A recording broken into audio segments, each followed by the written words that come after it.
Mayor Bauer, Here. Mayor Pro Tem Rennick, Alderman Madre, Here. Alderman McDermott, Here. Alderwoman Jones, Here. and Alderwoman Joseph. Here. Madam Mayor, you have a quorum. Alderman McDermott, will you read us the pledge, please? Pledge allegiance To the flag of the United States of America and to the republic for which it stands, one nation, under God, indivisible, with liberty and justice for all.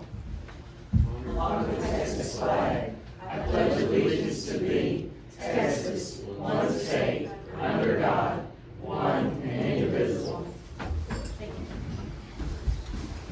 At this time, Mr. Mike Cesar is going to lead us in our invocation. He's from Church of the Living God. Okay, thank you. Thank you. I've got one scripture that I feel the Lord wants me to share. It's in 1 Timothy 2, verses 1 and 2. I urge you, first of all, to pray for all people. Ask God to help them, intercede on their behalf, and give thanks for them. Pray for this way for kings and all who are in authority, so that we can live peaceful and quiet lives marked by godliness and dignity. Let's pray. Father, we just thank you for this opportunity, Lord, to gather. We thank you for those who are called to serve. Lord, we thank you for their commitment to excellence and dedication to service. Lord, we pray for wisdom and revelation knowledge, and all things may be done through love. Because your word says, Lord, love never fails. Lord, we pray for peace, protection, favor, and your love to surround this community. We thank you, Lord. We give all these things to you and trust you that we may be filled by your Holy Spirit to lead, guide, and direct us in the way that we should go. We thank you and pray all these things in the name of Christ Jesus our Lord. Amen. Amen. Thank you. Right, does any council member have a potential conflict of interest with anything we need? No? Yeah. Okay. Okay, next is public comment. So first up, Ms. Linda McDonald.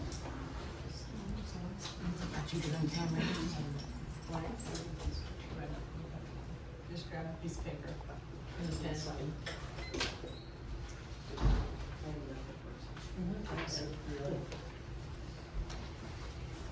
I thought I'd be the last one. Last one first. Last one out. I just wanted to voice my concerns. And I'm not clear, I'm sorry. I just wanted to voice my concerns that you carefully consider any actions that you take on the short-term rentals, that you really take into account what the statutes are and the laws, and that you continue to think about just enforcing the ordinances that are on the books. I also wanted to make a comment of, I don't understand why our meetings aren't on Zoom or on Teams. And I'd really like you to consider that, because I drive up from Houston every Thursday, and I drive back because I work on Friday. And I just don't understand why our meetings aren't more available to all of our residents, because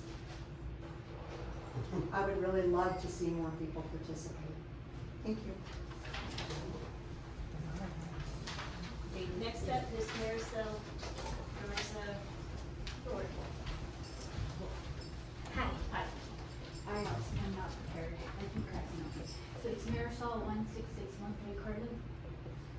Just again, I wrote down 2 things: the regulations on SCRs to enforce the ones that are in place. Also, number 2, the permits, the building permits. More clarification on that. Lots of confusion going on with that, and I forget the third one. But in my notes. Anyways, so like the prayer just said, beautiful prayer about you guys were chosen for this decision. You were called for it. You're kings.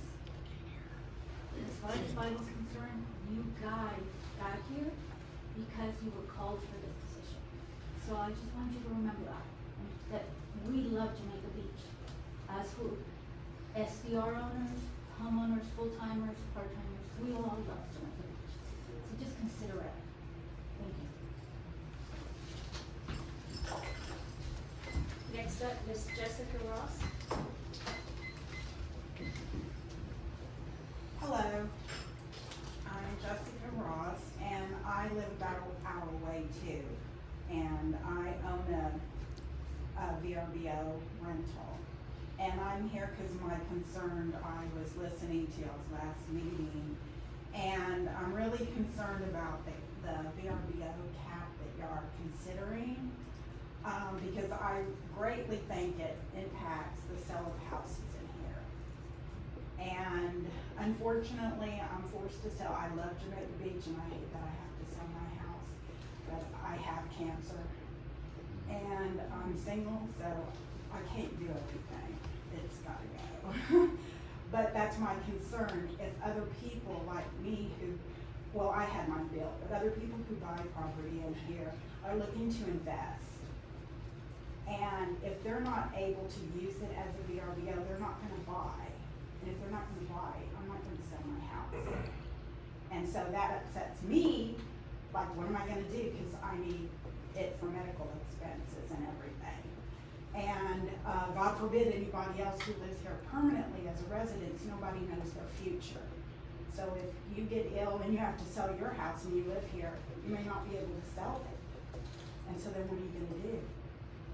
If it's capped and other people who are looking to invest, that's the main reason they wanna buy your property, is to invest it. So everybody has to look not only at me like a VRBO, short-term rental owner, but even as a resident, no one knows when they have to sell their house. And so if you have to and then you don't have this cap, you may not be able to even sell your house. And this year has been my worst. I've done it for 8 years, and I don't know if it's because of the economy or the, just too many VRBOs like y'all were saying, but this is like my worst year. I barely made $24,000, and then of course out of that, 9% you got, Jamaica Beach gets, and then my taxes and insurance are $15,000, and then other expenses, so I barely made anything. And so that's why I'm forced to sell it, because I can't afford to lose another year. And after this election, no one knows how the economy is gonna go. So we don't know if vacation rentals may pick up or not. So that's my concern. If you put a cap on it, I'm gonna have trouble selling my house. And I looked into it. As of now, there's like 50 houses for sale. And I know if you do decide this, which I hope you do not, I would like to know when. Sorry. Sorry, you're allowed 3 minutes. Okay. Thank you very much. And I'm gonna be leaving because I can't stay the whole time. I'm tired. Thank you for coming. Thank you. All right, next is Ms. Shawn Porsche on behalf of John Turner. Hello, Shawn Porsche, 16705 Kingston Way, coming on behalf of my godson, the minor, who's the house is in a trust in his name, and we have had trouble, with the permitting process, and I've been in here 2 other times before, and both times somebody was supposed to call me when I left, and I never got a phone call, and the child's mother never got a phone call, which is pretty disappointing, because communication is key in any situation, right? And if nobody's communicating, that's a bad deal. But you know who I have heard from? I've heard from almost every contractor working in Jamaica Beach who watches these, and I've heard from other homeowners in Jamaica Beach who thank me for coming and saying what's going on. Taking the permitting process and putting it online has taken away a person's ability to say, hey, I'm replacing deck boards, a handrail, and my stairs with one contractor, one engineer, and it should be one permit. It's taken away their ability to do that because it's a permit for this, a permit for this, a permit for this. There's a lot of confusion going on. They don't know what's going on. The homeowners feel like they're literally being robbed with this permit process, as do the contractors. And some of the contractors live here, not just work here, but they live in Jamaica Beach. They're working on their own homes. It took people a while to get insurance money after Beryl. I know there was some leeway there, but 3 months wasn't enough when it takes 3 months to get an insurance check. And so I just wanted to make a suggestion that possibly maybe some of the contractors, especially the ones that work here, could maybe meet with somebody from the city council or somebody from the city and maybe just sit down and have a discussion and maybe figure out how the process could be made better. And because you have a lot of people here that are not millionaires and they can't afford $2,000 in permits to fix a deck. You know, it's crazy. A lot of people here are living off of a limited income and they need to be able to fix their homes. And I also heard from a lot of other people that were like, why are you even getting a permit? I'm not gonna get a permit because I'm not paying that. You know, a lot of people, I heard from a lot of people, I'm just gonna say, and it was all very interesting feedback, but that tells me that if you guys wanna communicate better with the people who are doing the work and the people who are getting the permits, you have an opportunity here to make a difference in the community by coming together and meeting, you know, form a committee or at least meet with them once and see what could be done differently to make the process better. I appreciate y'all listening.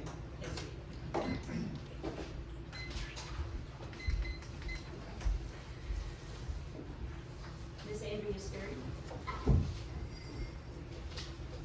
I'm actually here in person this time instead of just being read.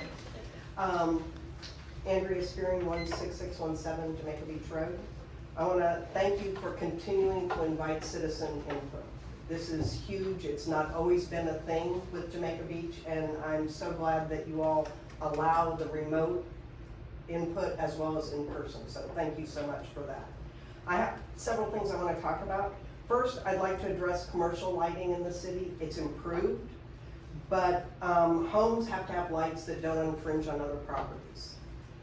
And I would assume businesses have to do that too, especially since we're part of a migratory pathway. Having lights that don't shine up but shine down simply in a certain area is very important for our community as a migratory pathway. So I would like to encourage City Council to consider enforcing the building code with all of the commercial properties as well as the residential properties. If my neighbor's lights shine in my window, I just call them up and say, hey, and they go, just go over and move them. Can't do that with Circle K or Way West or anybody. They don't mean to shine across 30-5, but lights are a big deal, and I think it would be helpful if the commercial lighting was downlit as well. Second, I'd like to thank City for the removal of trash cans on the beach. I'm a beachfront homeowner, and it is marvelous to not be staring at trash cans from my porch. As other people have noticed, the beach is a lot cleaner not having trash cans on it. I would like to ask the city to put any beach user fee on hold at this time. Let's see how the new parking plan, removal of the trash cans, and enforcement of existing laws affect the city beach regarding noise, trash, disorderly conduct, etc. Again, as someone earlier mentioned, we have rules on the book. If we can get the police and the city to enforce uniformly the noise ordinances at the beach as well as at my home, trash at the beach as well as at my home, and disorderly conduct, I think we won't need a beach user fee. I think what we'll find is that people want to come to a clean, quiet, family-oriented beach, which is what we all want here in Jamaica Beach. The current draft of the beach user fee attached to today's agenda has many needed corrections and missing information data based on the GLO and Kendall's comments within the document. We all know that the GLO does not work rapidly.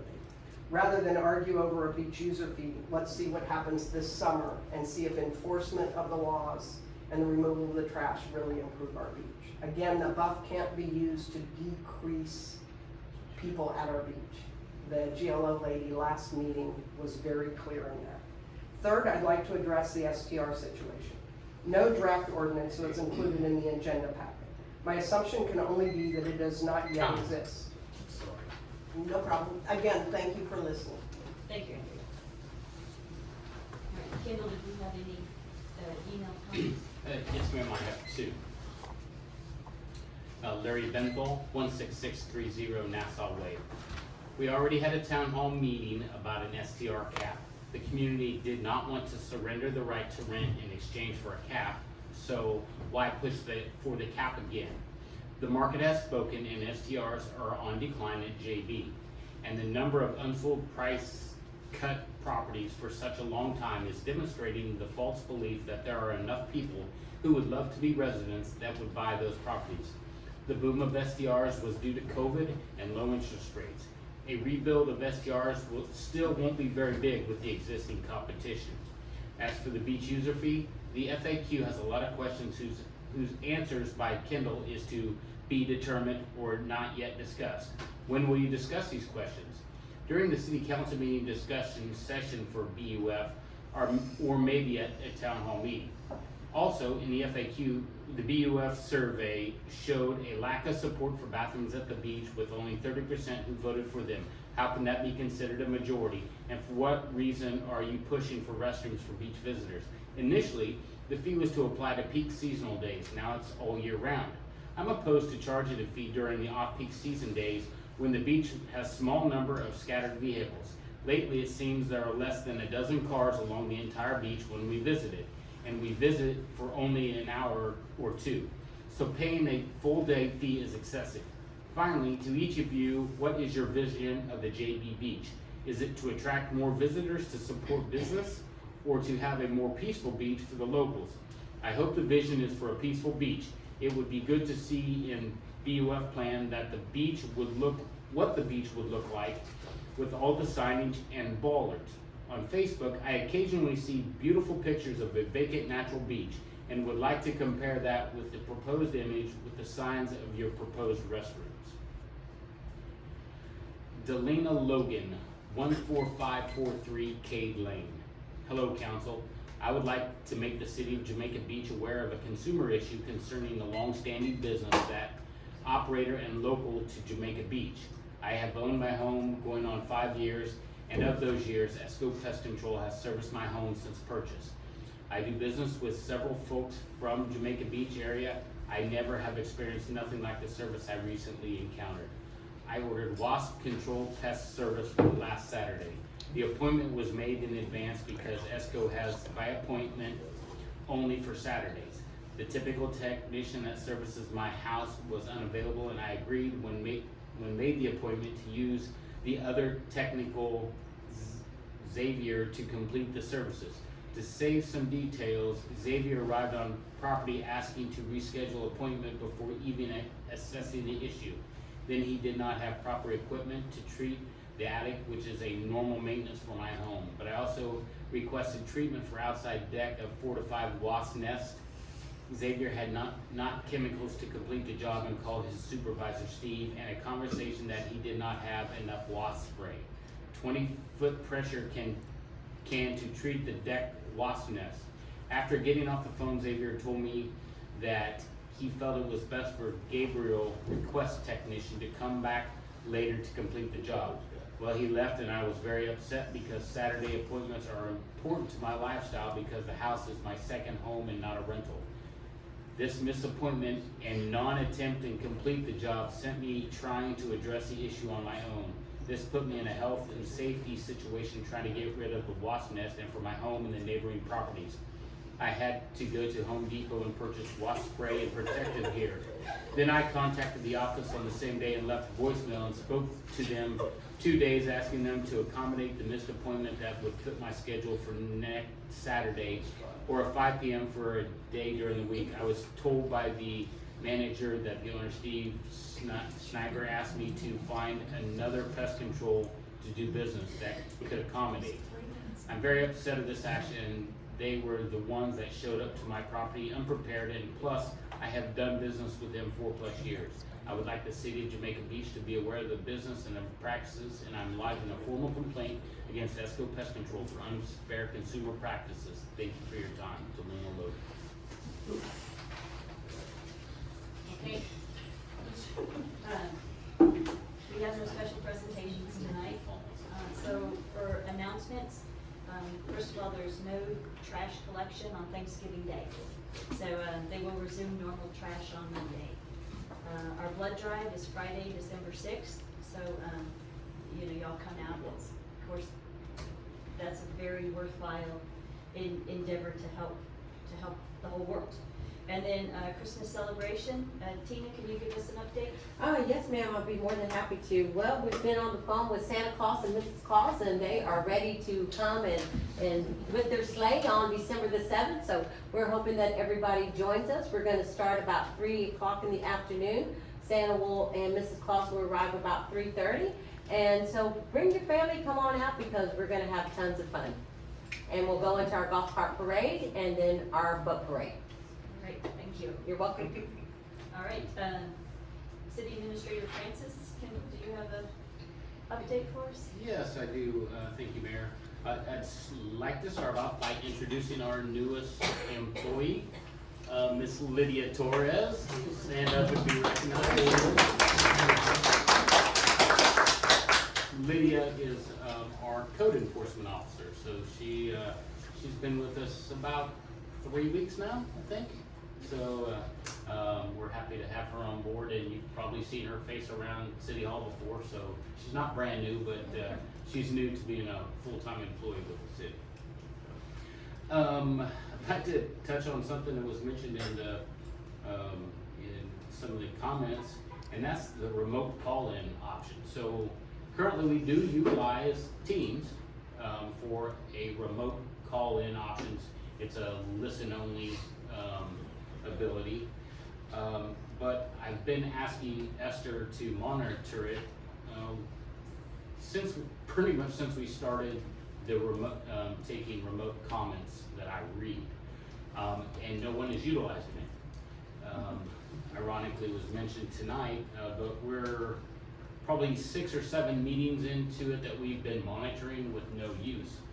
I was going to ask the council to consider doing away with the option because like I said, it's not being utilized by anyone. But then again, like I said, tonight we had someone mention that, so. I think Ms. Speary, did you have a quick? Yes, I've tried doing it and you cannot hear anyone. You cannot, and so right now, the only way to actually remotely because I've tried even doing Facebook for the picture, muting Facebook, using a different device to call in, you cannot hear anything. I hear the ceiling fan more than I hear anything else. So while that's why no one's probably using it. Okay, well, thank you for that. Yep. One of our things we've been discussing in strategic planning and stuff is improving our capabilities for video and sound in this room. So that it may play into that, but like I said, obviously if that's the product we're getting, we really should discontinue using it until we can come up with a better solution. Yeah. Yeah, we can put that on the agenda for official discussion next time. Well, and see, I wasn't, this started before I got here, so I didn't know if it was a council action that voted to do that. I'm thinking it was during COVID, Probably. right? Yeah. When we implemented remote capabilities. And then it's not needed for COVID anymore, but just as a courtesy to the people who are interested to still have the event, another option to listen remotely. So, but if it doesn't work, then I would say we could troubleshoot a little bit about maybe what the issue is, and then, yes, then council can vote to discontinue it, and maybe at the same time, by the next meeting, we could have a bit of an update on what we might do to improve. Because I know there was another option that, who offers it? Granicus does. Zoom. Yeah, I'll be sending that information out tomorrow in my weekly report Okay, with all right. a link to a sample. Okay, all right, thank you. Yeah. Yeah, I just want you to know, you can always listen off the the video of the meeting is in the minutes very quickly. So you can, it's not real time, but at least you can hear it. Mhm. So that's an option. I just wanted to mention that. Thank you. Well, not everybody has Facebook. It's not on Facebook. It's No, on no, Facebook. but I meant if you wanna watch it in real Yeah, time, but you can you have watch to it. have a Facebook account. You can watch it the next day, anyway. Okay, Yeah. well, we can have an update about, maybe what we might do here, and I know it's in the budget and it's in the plan, but maybe try to bring that forward a little bit, and then also, maybe we can troubleshoot a bit on, I think it's because of the only option that we have for them to hear is through the speaker on the phone. Because we have the Oh. streaming through Facebook, so we can't, it's gonna conflict no matter what we use, so we're gonna have to find something that can probably be used on 2 platforms or something. Okay. But that's the problem, it's because you're hearing it from this phone. okay, Yeah. all right. Because like, we could do so, but you're still not gonna be able to see it. Right. And even if still, you're gonna have to hear it through here because we have the Facebook. Okay. Yeah. Microphones. Yeah. All right. Okay, well, we can play around a little bit with maybe using another computer, but I don't know how it would pick it up any better, Right. right? Yeah. Or maybe a mic tied into a device that we could test. Right. Okay, all right. Also, the signs have been throughout the city are starting to become an issue that we're addressing. So we do have a sign ordinance that regulates signs in yards of all natures, but we're starting to see a lot of advertising type signs, a lot of temporary construction signs that pop up and remain there on a permanent basis. And so I've instructed Lydia to start removing those signs that are in easements. Just a fair warning to everyone, we're also, the election's over, so it's time to make sure you got all your election signs pulled up. You have 5 days past the election, so we will start pulling those out of easements as well. We are looking a little bit at the real estate signs. Real estate signs are allowed of a temporary nature, but there's some regulations behind that too. And so we're gonna make a concerted effort to start cleaning those up. So if you have some signs in your yard, make sure that they're that they follow ordinance 87-9, and we shouldn't have an issue there. So, just wanted to say our Blue Santa fundraiser. So far we've raised $640 through the sale of our street signs and the trash bin holders. And I was told we still have 5 Buccaneer and 2 Spanish Main signs, and they're each $25. And we still have several of the trash bin holders that are $100. So it's going to a good cause. And also we, for the Blue Santa program, staff and citizens have already donated over 20 bikes. That the first shipment went out of here today, but we're still taking donations for kids' bikes. So we'll be happy to take toys. and/or toys, yes. And next week the Blue Santa will start appearing in the lobby, and there'll be a big push for that. But and then finally, the Planning and Zoning Commission, we have 2 openings. One person has expressed an interest in renewing their spot on the commission, but that is leaving 1 opening for sure. But so we're looking for people who are interested in sitting on the Planning and Zoning Commission. I think we'll have something a little bit more detailed at the next council meeting. Yes. So that's all I have. Robert, no report of any kind? I know you haven't written That was anything. it. All right. That was it. Okay. Plans of. All right, next is the consent agenda and approval of minutes. Everybody's read them. Do I have a motion to approve the minutes from the regular city council meeting on November 7th, 2024? Can I make a comment? Yes, Ms. Bernard? My address is incorrect on the minutes from last time. Is that? We can make that adjustment. What is the correct address? 4413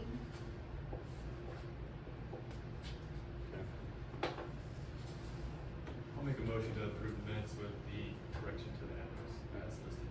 Okay, I'll second that. all right, all in approval of approving the minutes from November seventh? All against? Gil, do you approve the minutes from Yes. November seventh? Thank you. All right, next is comments, reports for members of council.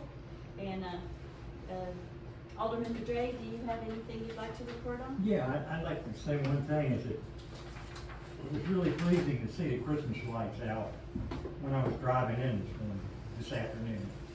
Really are pretty and, made me feel kind of proud. Thank you. All right, Alderwoman Joseph? Yes, thank you, Mayor. Last week, I enjoyed representing our council at the Galveston County Mayors and Council Members Association dinner with our city administrator Kendall and the city hall staff who attended. We had a really good time. It was a really great evening, hearing from our county city neighbors and also meeting up with them. So it was really enjoyable to get together over, sponsored by the city of Kemah. They did a really, really good job. And then I'm also signed up to donate blood on Friday, December 6th. I think I'm the first one that Friday morning. So please, I encourage everyone else to please call Tina and sign up and join me in giving blood so we can save the lives of others. And then also look forward to seeing everyone at our Christmas Day, Christmas party and golf cart parade on Saturday, December 7th. Alderwoman Jones? Thank you, Mayor. I just want to wish everyone a happy Thanksgiving and to be safe, everyone, in your travels. Thank you, Mayor. Alderman Pedre? I don't have much other than keep the mosquito truck running as frequently as allowable by the laws of our great state and city. Thank you. All right. Okay, for new business, discussion and consideration of potential regulations on coin-operated machines and game rooms. Do I have a motion to discuss? I like that motion to discuss. All right, do I have a second? Okay. Kendall, you gonna kick us off here? Yes, ma'am, I will try. So, since our last meeting, I sent this out with some comments that I had, or some questions that I had about the clarifications that I felt needed to be made in the ordinance. I've since that time read through it again and had some conversations with our city attorney to clarify a few things. But as you can see here, so we'll just start with page 5, I think is what it gets to is first. So there was still the fee amounts were yet to be determined. The ones in yellow are at the council's discretion, and the occupation tax, the $15 per machine, is set by statute. So can't do anything with that. But the application fee and the enforcement fee, I need some council direction if you leave it alone, or how you would like to see that.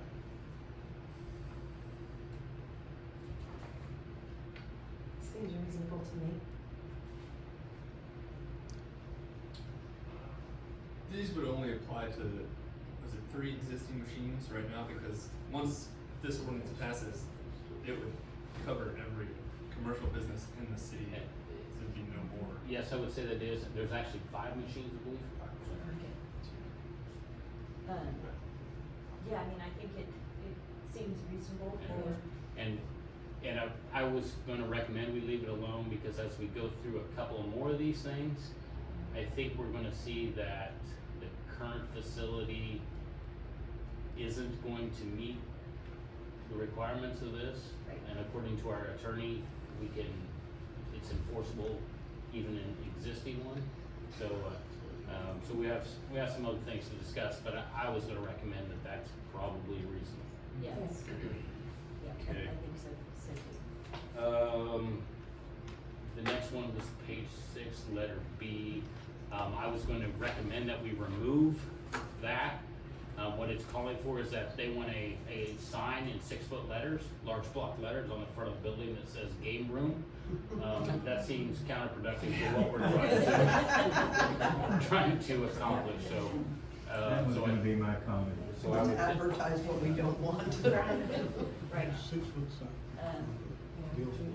Yeah, I would say Yeah. that that's a Scratch good that. move to make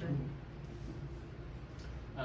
and here, on C, so this subsection shall be required upon the expiration of 3 years or upon the abandonment of such location, whichever occurs first.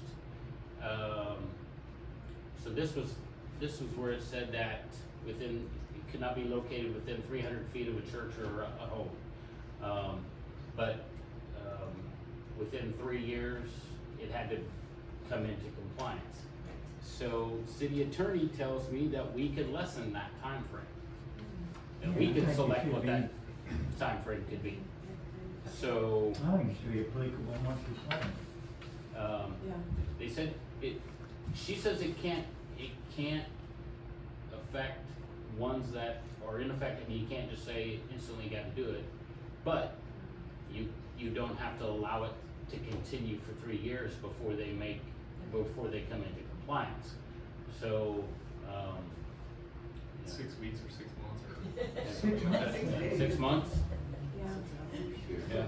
Give them a reasonable amount of time to come into compliance. Give them time to try to sell them or something. Yeah. Well, and yeah, so, Does that mean that if whatever time we come up with, is that when, they still have to put the application fee? They don't have to wait the 6 months to do the application fee? no, they still have to provide the application fee and stuff.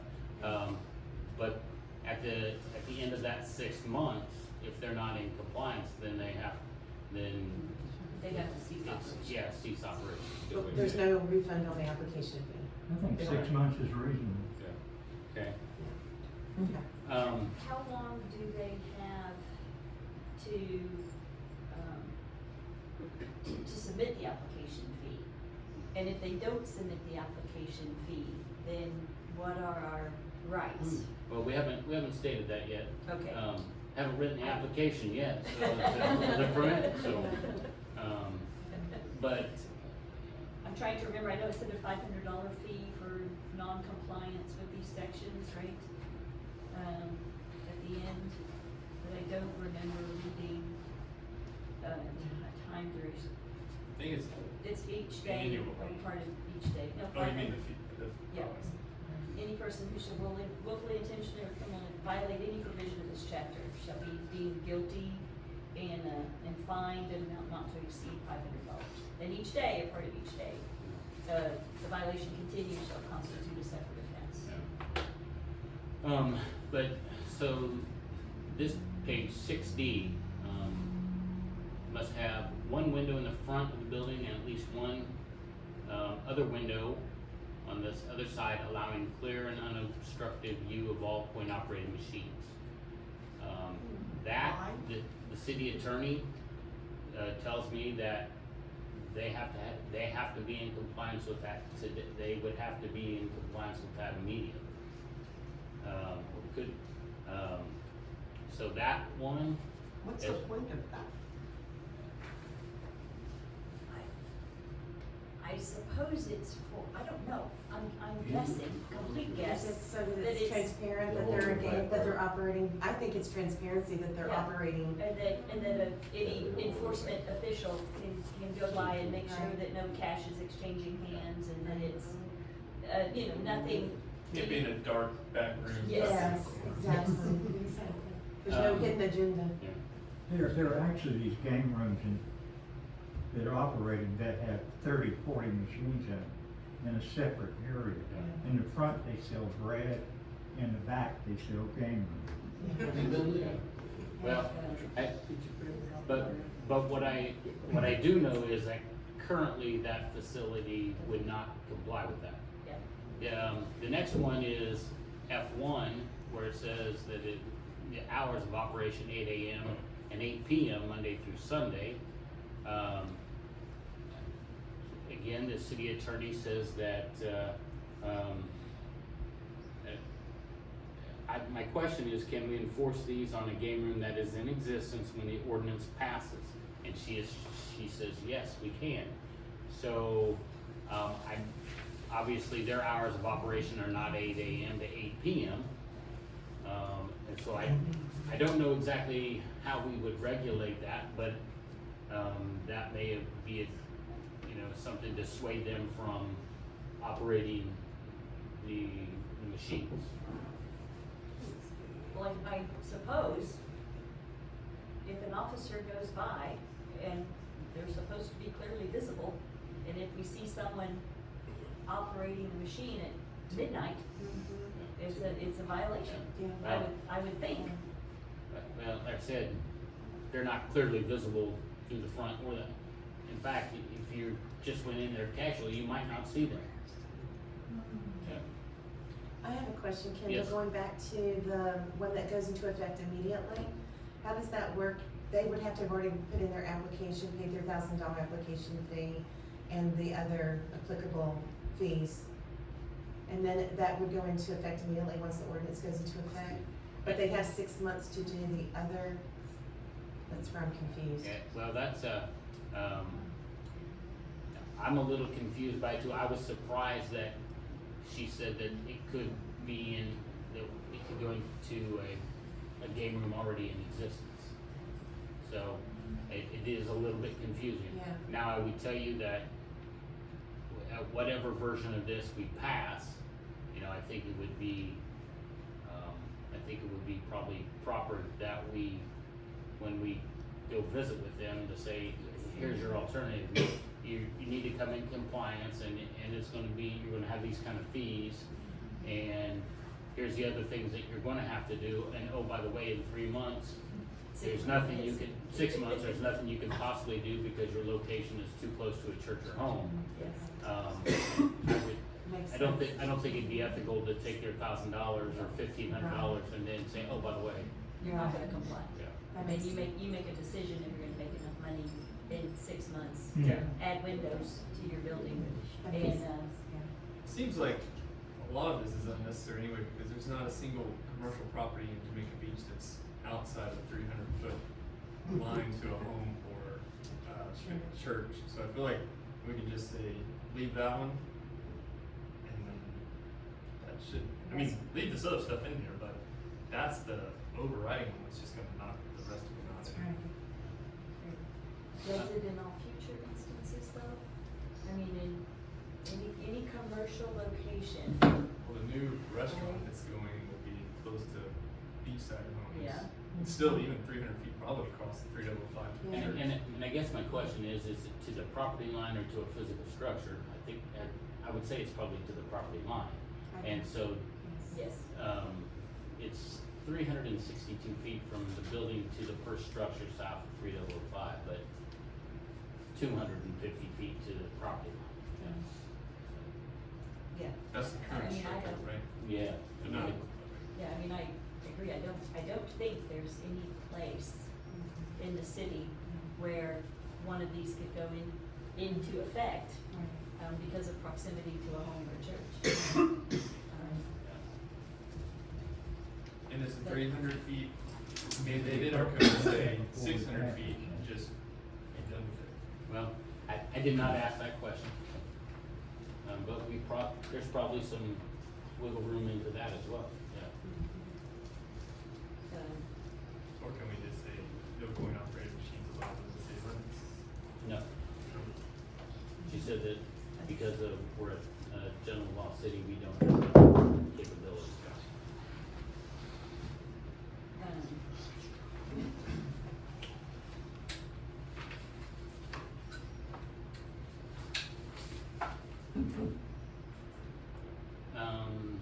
The next one that I highlighted talks about lighting.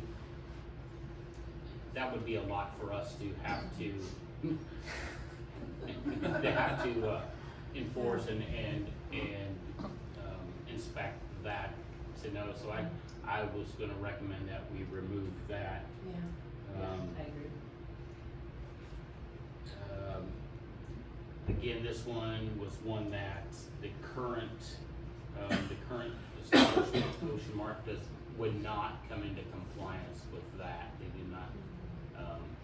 do not have a 4-foot physical barrier wall. Yeah. Agreed. that was, application was a reminder that we don't have an application yet. It's still something we will have to draft. And then the only two other things I really had were questions. It gives the mayor the unilateral authority to suspend a license and or revoke a license. And I wanted to clarify with the attorney, was that the intent, or should it be the city council? And she said that it was just the intent to give the mayor unilateral authority. So, but that's still, I mean, could be your decision. But other than that, I didn't have any real comments for it. Like your input on that, we can finish that draft and we can approve it at the next meeting, and then we can approach Ocean Mart about it. I agree with your changes, Kendall. On the authority to revoke, I mean, it can be city council or the mayor. City council in some instances might not meet for a month. You know, if we hit a holiday season and it just hits that timing wise. So, I mean, I'm perfectly fine saying the authority resides with city council, and it would be brought up as a vote in a discussion. But there could be a time lag there. And I don't know that that's important at this moment, and we don't anticipate having any more, so we can easily change it to city council. Or we could put mayor or council, and whatever comes up first, if it needs to be done immediately, then the mayor would be able to. I think it should spell out specifically what it is, because, you know, when do you make that, there's potential future conflicts in that. I think that my only concern with leaving it and the extent to the mayor, if there ever came a time where this actually, one could exist, what if the mayor owned it? Yeah, that's true.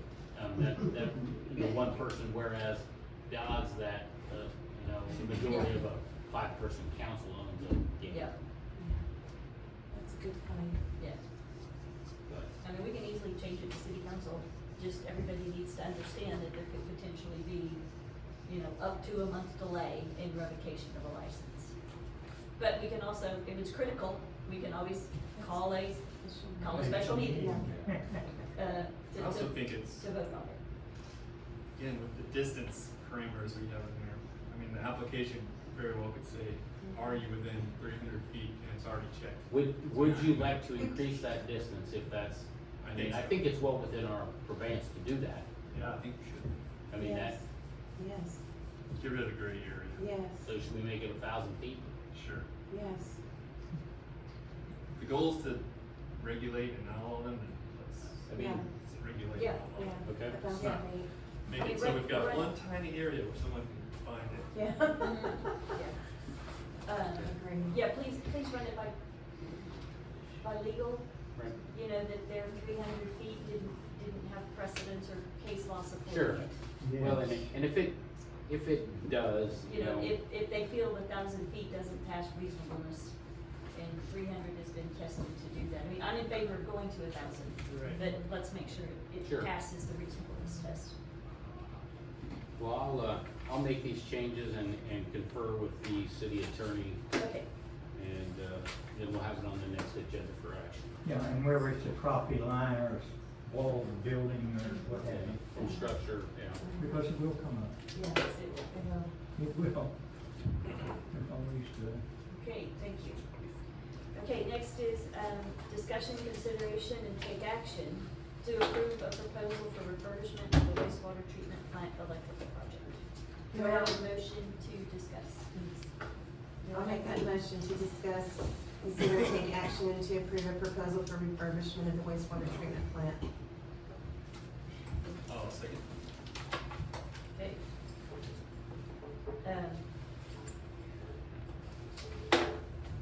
Okay, so, obviously it's not in the council packet because we just received it yesterday, but I do have all the information that I provided to you, today. You should have received 2 emails from me. One would have had, this page here, this generation study with the updated prices, a breakdown of the engineering costs, and a timeline, and then the second email would have, that's the old time. I did not, it's right here. The joint contract documents being, or form. So I'm not sure where we want to get started at. So since our last meeting, when the representatives from Lynn Engineering were here to visit with us, we did issue a request for proposal for work at refurbishment of the wastewater treatment plant, electrical, and the generator and the controls. We tried to spell out to them all the things we wanted to make sure, in addition to what they had already had for the scope, other things that we wanted to have included in that, in this proposal. If you notice, the cost that I provided you today has increased a little bit from, the previous cost was $93,000 for estimated engineering cost. It is now $115,700, and that it reflects some of the changes that we've asked them to propose in there. Now, also, if you read down through this breakdown of the costs, that as opposed to the last time, you'll see some of the changes that we have asked for in their proposed pricing, and they also want some clarification from the city as to you know, what if how some areas that we want to what path we would like to take. Like here's one, number 10. Non-potable water pumps that appear abandoned and were powered from a local control panel. A decision is needed whether the non-potable pumps are to be placed back in service. That's a $48,000 expenditure. You know, so there's some of these things that we're going to have to make some decisions on as that can be made through the design process. Are these raw numbers, or did they actually quote these to come up with? I think these are educated estimates, probably based on. These are budgetary estimates, not, they will go out to bid once the engineering is complete, and then we will get a lump sum cost for doing these things, but this is their best budgetary It's your estimate. opinion of construction. Yes. Yes. Report of Yeah, and, Yes. and if you take the time, as I did, to read through this 61-page document here, it'll spell that out to you, that you'll have a couple opportunities throughout the process and design, where they will give you an estimate of cost, and then as adjustments are made, they'll give you another estimates of that lump sum cost. So, there will be opportunities through this that the city is going to see where we stand with the design and. Is it a 2 or 3 part? Is it a 2-part engineering process? They do a rough preliminary, then they come to us with questions, clarifications, and a slightly revised estimate, and then we authorize moving forward some more. A preliminary design and a final design, yeah. But it's 2-phase, not 3-phase, right? It is two-phase, Two steps. preliminary and That's then what final. That's Yeah. what I remember reading, but Yeah. wanted clarity on how many checkpoints there were, how many go buttons we had to push. You know, and maybe I really don't know what direction to take this discussion. Like I said, here is the proposal, that was in your packet, you've had some time to read through that. This scope of work, the bulleted ones are the things that we wanted to make sure were included in this project. And there'll still be an opportunity really to say, well, no, we don't want lift station call out because they're saying that's $120,000. I actually think that cost will be higher than that from just, I mean, we got 7 lift stations. The estimates we were receiving since I've been here is in excess of $20,000 a lift station. So I actually expect Yeah, that cost the to be quote we higher. got 6 months ago was for $26,000. Yeah, and now, obviously, technology, there's a lot of other options that may not been the best, but, I think there's some things that once we get some prices and designs around that we may decide isn't an absolutely necessary thing at this time. My float system with the flashing light. Yeah, right. And the police having a hot button to damn. But, so lift station call out was one thing we added, the ability for to make sure that a portable generator could be connected in emergency situations. And this is something we talked about with the engineers, the cost value analysis for blower VFDs, control versus a soft start, and how could that impact the generator size, and maybe, you might be able to reduce the size of a generator and offset the cost of these other things. Remove the old generator. We wanted to make sure that was, they didn't, we wanted to rehabilitate, the exterior of the current generator building, which with basically some aesthetic stuff, so siding, some eaves, a little paint and some, probably replace the lower half with some, our thoughts were louvered panels, walls. Right now it's dry rot, halfway up. Actually, Branch, has made some repairs to the building that it was kind of collapsing on one side. So we may determine that it needs something more extensive than just a facelift. But we did ask them to make sure that was included. Of course, the preliminary front end schedule, which they have included, and if you see that, they're estimating 97 weeks total. So that's essentially 2 years. And so this will not be a short project. One whole year for construction. I think they've given themselves plenty of time for design, the 30 weeks. But they're gonna estimate long and under promise, over deliver. I'm certain, but so like I said, this is a lengthy process. The project scheduled through completion and then commissioning of the plant, which is included in that. So that's basically starting it up and make sure, it runs. So those are the things that we wanted to make certain got included. And as you read through these 23 points, you will see that they did get included, and it does reflect some of that pricing change that we got a month ago. So I guess that's the information I could give you. I just kind of want to see, where that leaves us, how we want to proceed. Well, my comments on it are, we need to proceed. I think we probably need to go through their estimate, their recommendations with proposed costs, and say, a bit yay or nay. And we talked about the pumps being one of those. And, is there anything in here that we feel is fluff, not requirement, that we would want to take out of the scope? But then I think,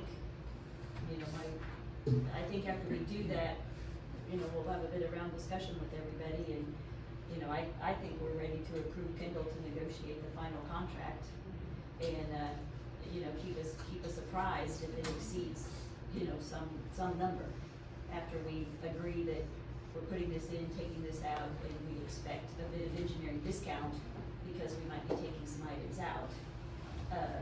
And then leave it to you if that engineering discount is sufficient, or does it need to come back to council for further discussion? I mean, that's my take on it.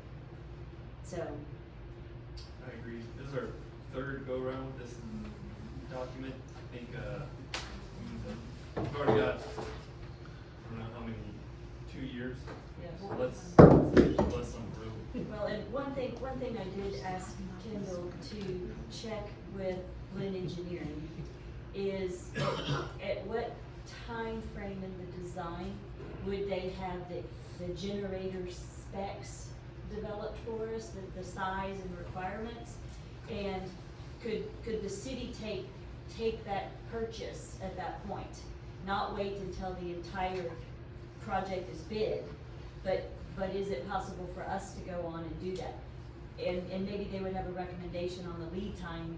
It might not be critical, right? It could be that generators are sitting on the shelf and it's not gonna slow the project down. But if it is a long lead item and that's contributing to this 97 weeks, how much time could we cut off by the city purchasing the generator instead of the contractor? Well, and they do indicate that maybe it does, play into it, cause it does say depending on generator lead time, the Yes. construction, so. You know, the sooner we can get it bought, the better, you know, and we could, you know, as you would suggest, if we take control and purchase the generator ahead of time to help that lead time, Yeah. Okay, so at this point, I kind of open it up for discussion. Do we want to go item by item? Does any other council member have a general comment to make about it? You're talking about the construction estimate? Well, yes, because Is if, this their opinion? I think that'll be developed in your preliminary engineering. what I'm saying though is if we knew that based on this estimate, we don't think the worth is there, we would take it out of the scope now, because it could potentially reduce the engineering cost, I think- right? Rather than pay for the engineering on something and then decide, I mean, and a lot of that we'll still have to go through this pass again after preliminary engineering's done. Are there any of these items that if we did take out would have a domino effect that would ruin something else that we're fixing? I don't think their numbers, their engineering numbers are based on those numbers. That's just their opinion of the cost.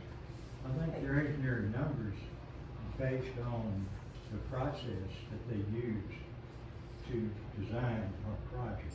I agree, Gil, that the complexity and the amount of engineering required is gonna be reflected in their engineering estimate, right? So if we took out, I mean, clearly some of the stuff we added, they're gonna have to engineer because the price went from $93,000 to $115,000, But that's right? what you're gonna do in their first two stages of their engineering. You're gonna sit down and look at each one of these items, and at that time, if it's less, at that time you may negotiate different. Yeah, and I know we'll come back and do this again. But until you, But sitting here and doing it, I don't see. But the question is, it's like the non-potable water pumps, right? It says a decision is needed. Well, currently, we've not been using those for a long time. What do they use them for too? When they get rainwater in the other side, they pump it out? No, they are simply a pump that sits up on the catwalk, and they're used to hose down the area. If they need to add water and wash down, sometimes dilution is the solution, yes. right? And, they can add a lot of fresh water to the final clarifier, where a lot of the bug action's not taking Well, I think, like I place. say, those are the decisions you'll And- make when you sit down with them and they go through and- preliminary engineering. Right, what these do, They'll give you a recommendation. and their recommendation would be most plants, rather than paying the water bill, to potentially put gallons and gallons and gallons of water in the clarifier. Well, I'm there with you, I'm just saying that. These are their Whatever- recommendations. Set Yeah. recommendations. Yeah. So, They've given us their recommendations. Now, she's saying, do we want to discard any of the recommendations? That's right. to say? Yeah, is there anything to discard? And the potable water pumps, like I said, they're designed to take the affluent water, Yeah. right? And And you use it to wash off things. yes, and use it Can we take that out of it? for any means possible. And right now, we just use our potable water, Yeah. so, Does it make a difference that they've not been in use? No. We haven't noticed any change or difference? no, the only difference is, our water bill, I don't know, I've not looked at the water bill last year. Do we go into over 2,000 gallons usage at the plant? I mean, we've got a water meter there, we're gonna pay minimum on it, and no matter what. Do we exceed that minimum? I think we have a few times. We probably do, because we have the misters in place too. So if you look at the payout though, an extra $100 a month, maybe, at the max, you know, probably $600 a year in excess water versus $48,000 to put in these pumps. You know, my take is take them out, Yeah. don't even have them. If we haven't missed them, you know. And it's also something that's very easy to add on after the fact. Yeah. I agree with that one, taking 10 out.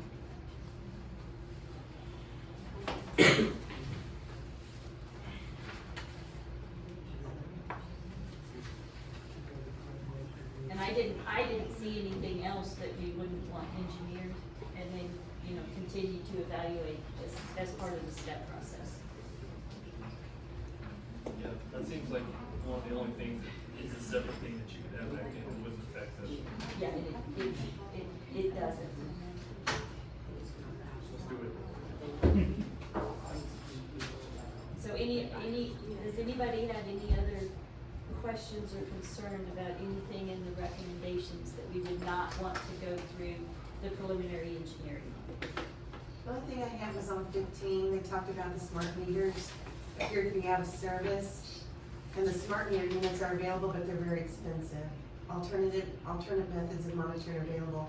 Is the 24,000 the smart meters? Is that what they're quoting for smart meters? I think their recommendation was to replace the smart meters. Right. They might give us something different. I just didn't, okay, Yeah, to replace them would be 24,000. Yeah, Got that's, it.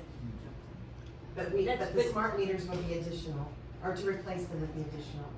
that's the, Kendall, we might want clarity on that as we go through. Well, and actually 14 as well, effluent meters and chart recorders. I think there's better technology in existence than those. Yes. And so, There's a lot more cheaper ways now to do it. Yeah, Yeah. so my question is on 15, if you can ballot, you know. yeah. Yeah, probably, 14 and 15.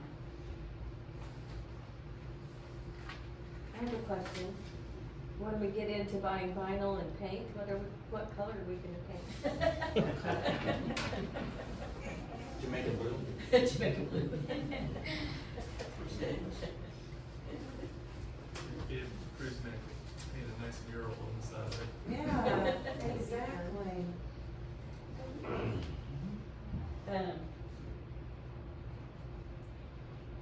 All right, That's good. any other comments, questions, concerns? I have one Okay. concern, Yes. and that's with your schedule, with what they gave us. But if you guys are happy with it, I am.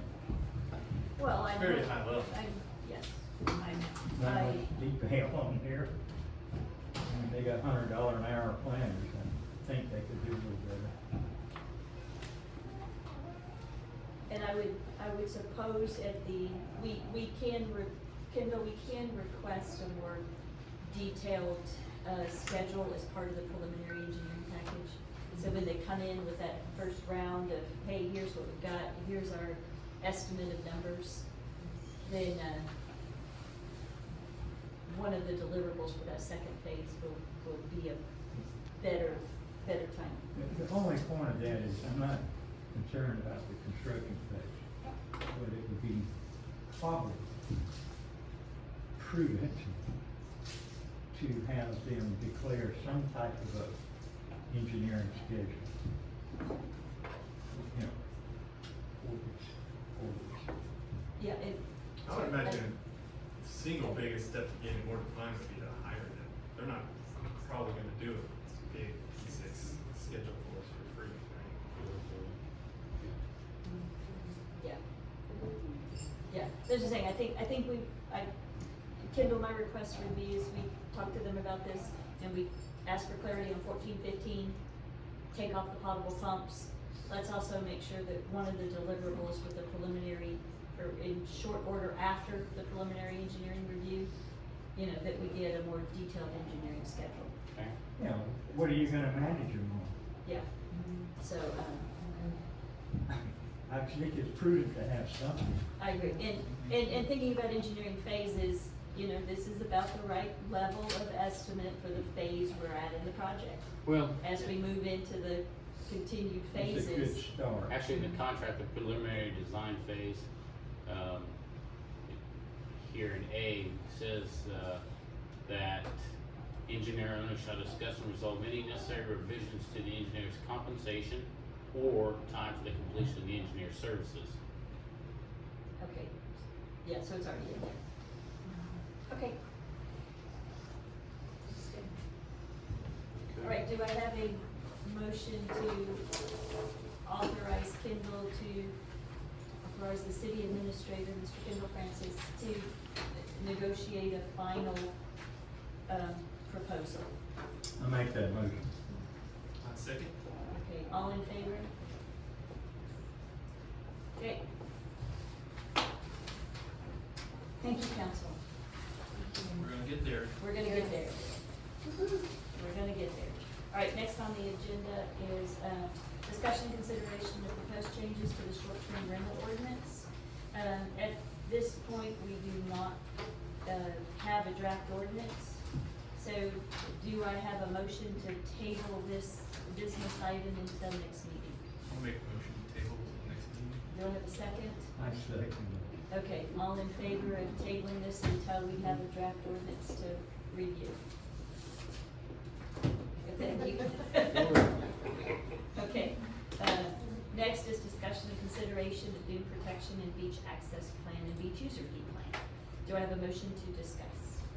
I'll make that motion to discuss and consider the dune protection and beach access plan. Do I have a second? Oh, second. Okay.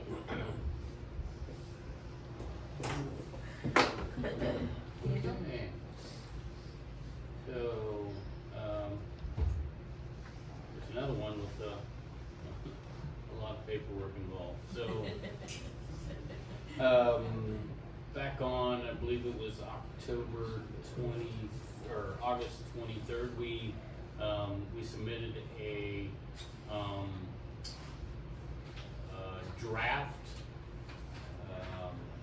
dune protection and beach access plan, along with the inclusion of a beach user fee plan to the General Land Office for informal comments. They have since returned that draft with their first set of comments. In the packet, I think I only, no, I did, okay.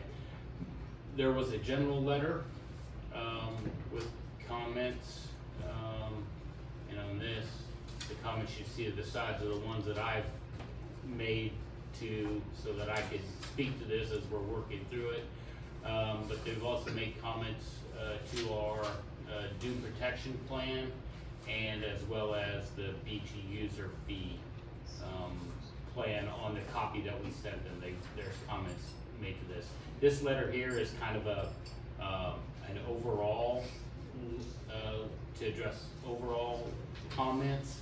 There are some specific ones that as we look a little bit more, you'll see more specific ones on the beach user fee plan. I think I'll take you through the comments, interrupt me as you need to, and I think probably the first thing that you're going to notice as you've read through this is that the budget needs probably the largest amount of work of anything. That's kind of, this first one right here, it was a small comment that we need to add Galveston County fees to. They require that we provide the fees for all beach user fees within Galveston County. We did include most of them, except we did not actually include Galveston County, and we had another one wrong that we made that correction that on the specific plan. We had the wrong price listed, so. Is Galveston County, have any others besides City of Galveston? I don't know. I don't know of any beaches that have a fee in Galveston County other than the City of Galveston Yeah. beaches. But the letter specifically says it does not include the fees charged by Galveston County and incorrectly describes fees charged by the City of Galveston at Okay. Seawall Beach and Urban Park. Okay, So, I know we need to correct. yeah. So I wonder if they include like Kima, those areas. That's I very. walk- They was in Galveston County. What about They Bolivar? listed the different. Bolivar? Bolivar and Texas City Bolivar, Dyke Galveston County. has a park, I don't know if it's each. Fee-based or not. Yeah, I know.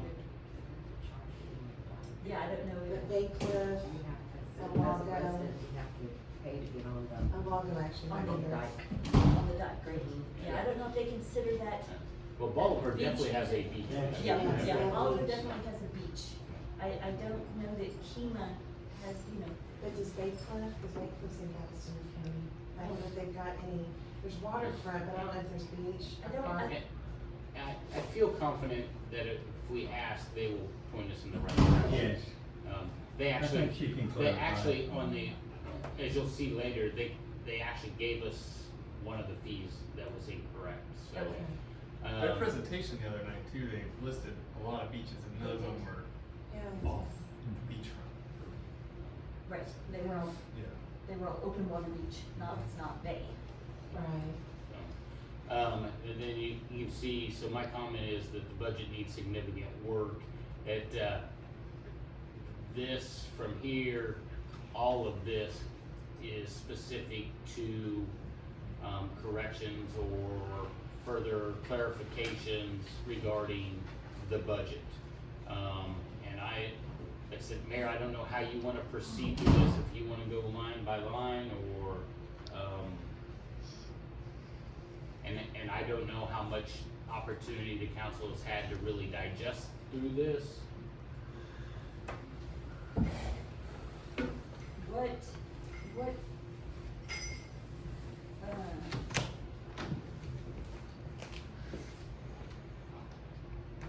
well, I mean, as far as the budget goes, yeah, it needs more documentation. And I would, hope after next meeting, when we do our more formal budget review of fiscal year 23-24, that we can extract those numbers with the documented budget to support it. That then can go into the plan. Well, I think maybe as we get to that a little bit further, I think I can talk a little bit more about that. We pulled some of those numbers out already. But I think we need some clarification as a council as to what's gonna go into that.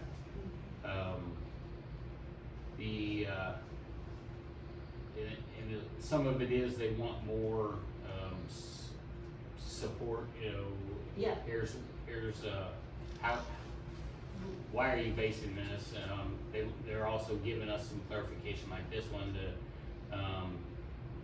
the budget for four-wheelers, we've gotta make certain it's only used, they're only used on the beach or supports beach-related services, otherwise they couldn't be included. I mean, some of that is them giving us information to make sure that we're providing the right things. It's a Yeah. clarification to us. Yeah. There is some questions around law enforcement. They wanna categorize budgeted expenses for law enforcement by fee enforcement versus safety and beach user fee ordinance enforcement. And so that will take a little bit more time to extrapolate. There's one here about, they're questioning maintenance for dune walkovers when they say, well, you don't have any. But there is the plan to build one, and actually, when the storm uncovered one, so we do have one, and it needs some maintenance. And there's still one hidden. Yeah, and, there's questions regarding budgets that require, about the pilot program bathroom. You know, so there's, I think that, obviously, that's always gonna be a point of contention in how the council wants to address that. And this one's also about, a little bit about signage and marketing, how people know that it's for beachgoers.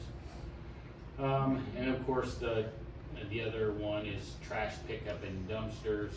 Obviously, that's a significant change since the first time that we submitted a budget. And so we have to address that. This one here, this was about, that she mentioned to us about making them available at a local retail location or possibly City Hall. You have to have an in-person place. So, again, council will have to make that decision. Are we going to, how are we going to address that? I have made some contact with Pay by Phone regarding, it was mentioned about the transaction fees. Those vary depending on the contract. It was low, I saw as low as 30 cents to as much as, I wanna say 60 or 75 cents. Those fees can be borne by the city or passed along to the consumer. But I think the caveat is if you say it's a $15 beach user fee, it's not $15, oh, and we're gonna pass the 75-cent transaction fee. It's $15, and so that transaction fee gets removed from that, is my understanding. Paid out of that. Yes. Could or could not, Yeah. I'm gonna go park and see what the city of Galveston. There I'm you gonna go. go park down there and register and see what happens. But I think you For can pass 2 through. hours. Yeah, you can pass You it, can pass you through can the pass charge. it, you can pass through the charge, but I don't know that, I think whatever we say is the limit, that's how much it is. It's not, we get the $15 and they also have to pay the charge for it. Yeah. Yeah, so I think that's how I've been made to understand that. I think that's probably how it's gonna split up. And But I'm curious to see what, there was some discussion, mention of South Padre choosing not to do it because of transaction fees. I have not had any contact with South Padre. Now, I was told that a transaction is every time you're, so if you buy a pass, and let's say it's, for us it doesn't apply, but 2-hour parking and you re-up for another 2 hours, so that's another transaction. So those can accumulate through, if you were decide you wanted to continue to stay longer, it's not just necessarily a one-time transaction fee. It's every time you're plugging that into the phone. So I don't have any indication as to how South Padre was structured, but they, GLO indicated that was part of the reason they chose not to do it, was because of the high transaction costs. So that, there's still something that needs to be fleshed out in regards to that. This next comment here, that has been corrected. This was, that, we were proposing that the annual pass would allow for 1 vehicle and 1 golf cart. That is discriminatory and would not be, that was giving preferential treatment to residents, and that would not be allowed. So we would have to correct that and remove that. What would it change to? I mean, what? Every Per vehicle gets a vehicle. Per pass. vehicle. Per vehicle. just change it to vehicles.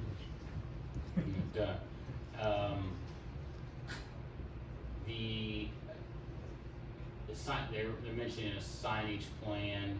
Oh, I would mention one thing, I did check with the guy, the rental people down here, the local golf cart rental, and they've delivered so far this year, 198 golf carts to Jamaica Beach. But I think we just changed it to vehicles, there's no use, you know what I mean? Kind of, Because aren't they linked to a license plate?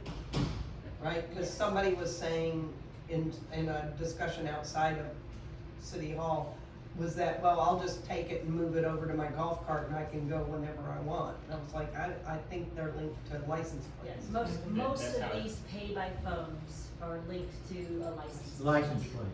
And, And all golf and- carts have to and have clearly one. our license plates on the golf carts don't look like our license. But they have a number. I have a concern being a beachfront property owner. I don't drive to the beach. So where do I go if I just walk? Because that's one of the big concerns with my house is in what's gonna be a fee area. Well, I'm not gonna pay a fee to walk to the beach, but there's also not gonna be a spot for me. You would never do that. You're not in a vehicle. It's a But thing. where, with the parking that's delineated, where will just pedestrians go? Anywhere. Anywhere. It's Yeah. open, Just like it's open they go beach, today. it's still open Any beach. open space. So that if a guy in a car comes and says, well, I need that space, I have a car and you have a tent there. You know, I mean, people at the beach get pretty territorial about Well, I their don't spaces. think you would be putting a tent in a parking spot. You'd be putting your tent on the. Well, the dunes. Buff had parking at the water line and at the dunes in the Buff plan that was During the presented week. last time. During the week. So that, and. And there's plenty of room for that. That's some of the things that need to be discussed, because, how are we going to address tenants, things like that? And honestly, the way that we currently do parking is probably not legal. I just said. In terms of what? In terms that we allow carts to park on the water side when we do not allow a car to park on the water side. On the weekends. Anytime you, I thought they let cars park on the water side we too do, during the week. we do during the week, on the weekends we don't. Yeah. But we allow carts to park down there. Anytime. And anytime. And by everything that GLO has said, that is giving preferential treatment. And so, I Remove think golf we would carts have from to. Vehicles, and- Yeah. and- what you're talking. So that's something we're gonna have to address and get clarity from the GLO regarding.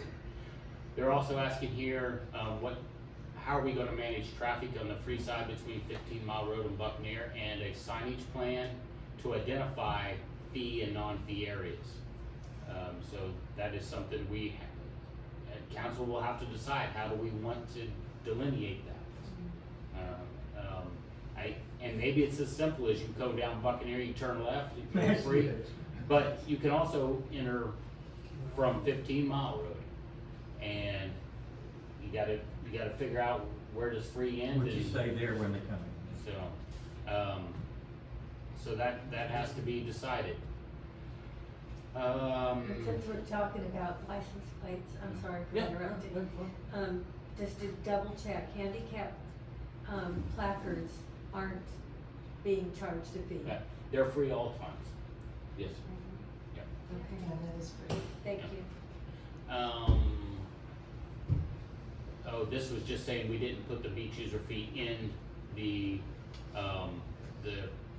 dune protection beach access plan, and that was intentional because it wasn't done. When it's done and we choose to move forward, then it'll be added in the text of the dune protection plan.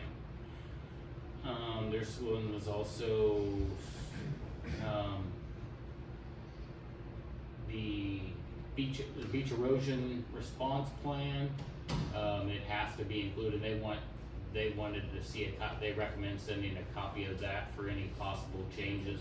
I was not aware of that, so they have not received that. This one is, they must provide a map of the entire beach access system within the jurisdiction.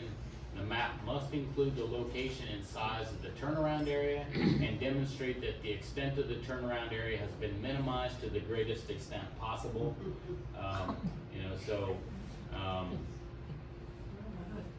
That's, Well, that's reasonable. yeah, it's probably reasonable, but, I went down there today we have adjusted the turnaround down to make it smaller, but it could probably move another 50 feet and still turn a car around area. Try to turn a extended Ford F-250. That's they have a terrible turning radius, Or something your- like that. Yeah. Your vehicle too. But that is, so that has to be Yeah. and here, this kind of speaks to what I was talking about. Should provide additional information on how the parking limitations will be implemented and why are they necessary. So there has to be an explanation of that. Again, it goes back to free unrestricted access, and I think the GLO is gonna be a stickler on what we say for parking, why we believe it's justified, anything we put there, so. This one here was a correction to the dune protection plan. I've made that correction. I put in the required verbiage, and so that is done. This has been corrected too. Again, that was in the dune access plan or dune protection plan, BJAX, and so I've corrected that. So that addresses that letter, 2-page letter. This here is the actual what we submitted to the GLO, and you will see that they've made these comments here, and honestly, a lot of this right here is just messed up the time. We had 12 p.m. Friday, and it should be 11:59 p.m. Friday, or 6:01 Sunday, so we had to make those changes there. This one, to Alderwoman Jones's question, we spelled it out that disabled access is allowed on the beach at all times, and then they said, why would it not be? And so, now here is an interesting question. Is the city saying that they will still allow disabled access on the beach if the dune side is full? If we say the beach is full, the dune side is full, will we still allow disabled access? And I think the answer should be no. I mean, it's a safety reason, that's why we cut it down. But the disabled area is a specific area, Yeah, right? well, No. you could park anywhere disabled, but I mean, I do think we have. But we were guaranteeing a certain amount of space. Right, and that's another thing that we're gonna have to discuss, how do we accommodate that? We have 2 handicap parking spots at all times. Yeah. But I think the wording here needs to change to say that, disabled access is allowed at all times up until the time the In parking is addition to full. what we provide. Yeah, so I just think they need some clarity in their wording. Cause we'll have it in the area for That's a good disabled, point. like Mayor said, with like parking spots. Yeah. But once they're full, just like when you go to the store, there's parking, Yeah. couldn't park there if I'm. And again, that's something that we're gonna have to explore, and that's gonna be challenging to maintain. If they're available, they'll still be free. Yeah, they'll be free, but, But who's gonna check to see if they're free? well, I mean, if, you're gonna have to have a placard to be in that space. Yeah. Right. But if there's not any availability, they have to come back and leave, But or unless they wanna park somewhere else. how do you designate a parking spot on the beach? Very difficult. Very difficult. They don't have to park in that parking That's, handicap. but then they're spot. free, they got it. But it's They free get free anyway. anywhere, Yeah. That's But- true. Yeah. Can't they park it also, because if you're handicapped, you can park on the part of the beach west of us that's no cars. Yeah. So, I mean, it's not Jamaica Beach, but it's adjacent, and But this covers our beach access plan, not the neighbor's beach access plan. Yeah. So we have to address it for us, and so that's That something, part's we're gonna have to Galveston, clarify, that's Galveston they Beach. wanna know. Yeah. Also, a question, where it says, that the beach dune side is full. Have we determined what will be full? No, they said we cannot put a specific number, you know, like I knew that. 200 or whatever, you know, as soon as we get 200 cars along there, that's full. No, that is up to, it appears to be up to the discretion of the police when it becomes a safety issue, that they can, and then they will communicate to the GLO, or they'll communicate to me via and then me to the GLO, that we have closed access to the beach because of safety reasons. And so, but we cannot, ideally it'd be nice if you can say, well, we got 3,200 feet of beach, but divided by whatever, I guess 200 cars can safely. That's not what it is. And unfortunately, depending on you know, this week, you could probably park 3 rows of cars on the beach and still have plenty of room. Or there'd be days that you park along the dunes and your tires are still getting wet. That's right. And so it's gonna That's vary. why the police need to make that determination. It's really no different than how it is right now. I mean, they're still gonna make a determination, right? And And we it's do. not safe to, Yeah. I mean, we're doing that now. Right. This doesn't change Yes. that.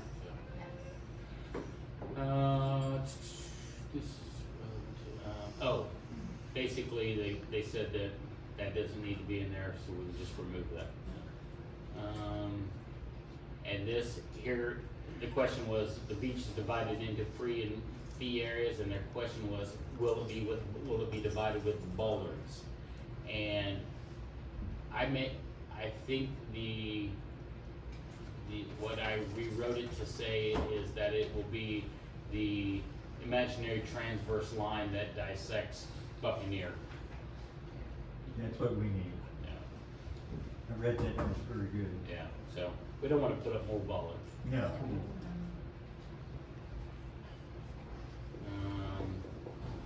Okay, and license tag readers, has the city investigated transaction fees of these, for these readers?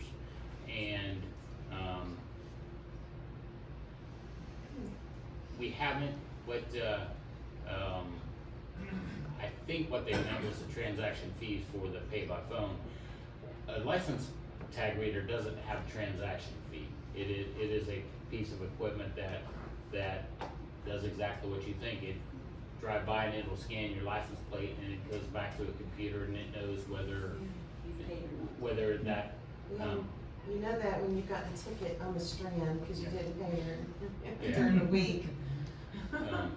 Yeah, so, but. That is how that works. It is, yeah. But again, there is that also comes at a cost, an upfront cost for that type of technology, but that would What are be those the. mounted on? Who's reading the That, license plate? that would be, they would be like in our SUV, Yeah. UTVs. Yeah. Yeah, they're portable ones. Yeah. You can get them now for your police cars. There's a lot of units will have those to look for, flagged license plates for convicted criminals and Warrants. criminals, warrants, so. This is the one about the golf cart, a vehicle and a golf cart, for a yearly pass, and that's just reiterating, we can't do that. And here was one of the city of Galveston, they told us that, Seawall Beach Urban Park is $2 per hour with a minimum purchase of 2 hours, so I made that correction, like I mentioned earlier, that's one they told us was wrong. But we'll have to investigate the Galveston County, what that Yeah, really we can means. do that. Yeah. And here's the budget that we presented, and now it's a 5-year, we started at 23. The new one will actually start, with the 23-24 fiscal year, because that is something we can document. Here's the numbers that we spent, so here's what that basis is, and go out 5 years from there. Of course, their comment was about trash. The dumpsters no longer exist, they did exist at the time, so those no longer exist. Trash pickup, currently, we're choosing not to do anything. The question will be, do we submit it based on what it would be if we decide to go back to trash pickup? Because we have the quote from the park board, And I think we've kind of settled the fact that if we ever go back to trash pickup, it'll be we're going to contract with the park board to do it. So we know approximately what that annual cost would be. So do we submit it based on the fact that here's the worst case scenario? Or do we say, we're not picking up right now and we put a big fat 0 in there? And actually it's not even 0 because we still do some hand picking and we will have to do some hand picking. It is much cleaner, but there's still trash there, and we've yet to go The through wind blows it a up and busy the season. beach- And The beachfront property, owner's property. Yeah. So there- Because there are no dunes there. there will continue to be cost for trash pickup. It may just not be the 100,000 or the 150,000 or whatever it was. Plus our trash pickup experiment has only been since Barrel. Yes. Arguably, it's been very slow here since Barrel. And I think STR owners have said that, businesses have said that, so if we have an actual season without a hurricane, trash may become a problem again, we don't actually know. Yeah, I guess one of my comments along here, Kendall, is, do we need to get this all polished up and ready, but not submit a final version till next September? No, When we've gone through No, I can't do a trash season? no, we're just delaying getting, Because I think without the cost of trash pickup. But I agree with Brandon, we need to see I agree. We need to see what a season like spring break and going into the But after you Memorial Day. You guys gotta remember, If we don't- this is a budget. But Right. it's not, Gil, it's gotta be documented with expenses, and GLO is gonna require us to be able to have supporting I don't wanna argue with you, but documentation. here's the That's thing what we they- do, that's just don't kill it off like that, okay? I'm not killing it, I'm No, just let's not saying delay it needs, getting this done. I'm saying it needs to be accurate. We can make it accurate. In order, we don't have trash budget numbers from last year. Yes, we do. Well, of course we do, but they're not representative of But they're what it's. what we got. But they're not And they're- representative of what it's gonna be. But see, Because they're what we have got. now, we spent so little Yeah, last it's year. okay, it's what we got. But why would you charge them? They are, And then the fee, I mean, and then we let's- show the budget. let's run the numbers with what we anticipate the Next year. low trash pickup will be, Yeah. and let's see what Plug that. it in and let's go. If we find we Let's need see to bring what- the trash bins back in, we'll have that leeway for this summer. Exactly. And if we don't, if people actually Exactly. keep it clean, we still have the budget to help with dumpsters and hand pickup, right? We still had some busy weekends and the no trash cans still work better. I wasn't trying to kill the whole thing, I was just saying. One of the, I'm not trying to kill it, I'm just No. trying to make sure it's accurate and defendable and supportable. Exactly, and we have the numbers and we can do that. well, one of the questions in the frequently asked questions, GLO provided an answer to that says that the fee can only recover what we're actually spending. And so we can put in the amount the park board gave us and say, if we do it, here's what it's gonna be, Sure, but exactly. but The if fee- we don't, but if the fee can Whether you do it or only not. recoup what we're spending, I don't know how they'll react to that, I don't know. I don't think they care, they just want accurate accounting. If we don't. They may not care, I just care. don't have a clear understanding, but they are gonna care because it's gonna help determine what that beach fee is. Yes. Yeah, so they're gonna care some. Oh, they're absolutely gonna care, but they care is what the mayor's bringing forward, is that we have actual numbers, you know. This is, in our books, this is what we spent for trash pickup. you know, This we've past got summer. it, that this is, This past summer. you know what I mean? It's- But it was a light summer because But of that, payroll. that's not it. So it wasn't really an accurate summer. No, that's not it, but that's what accounting wise, as far as government, right? Yeah, but we don't wanna say that our fee's gonna be $7, because that's what's justified based on our actual expenses. No, that's not And gonna then, be it. and then our real expenses are more, and we have to go No, for a this fee is adjustment. This is a minor, this is not the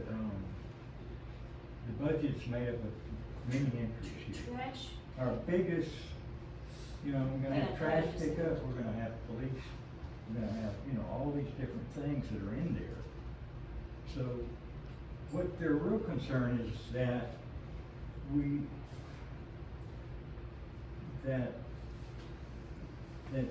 don't make money off of it. We actually use the fee to pay for expenses. And then they wanna know, well, what type of a budget do you have? And how you're going to account for it. And these are all gonna be line items, right? That will begin to answer your question, after we go through this next season, and we have really accurate accounting, then we'll know what we're really doing, what we're really paying.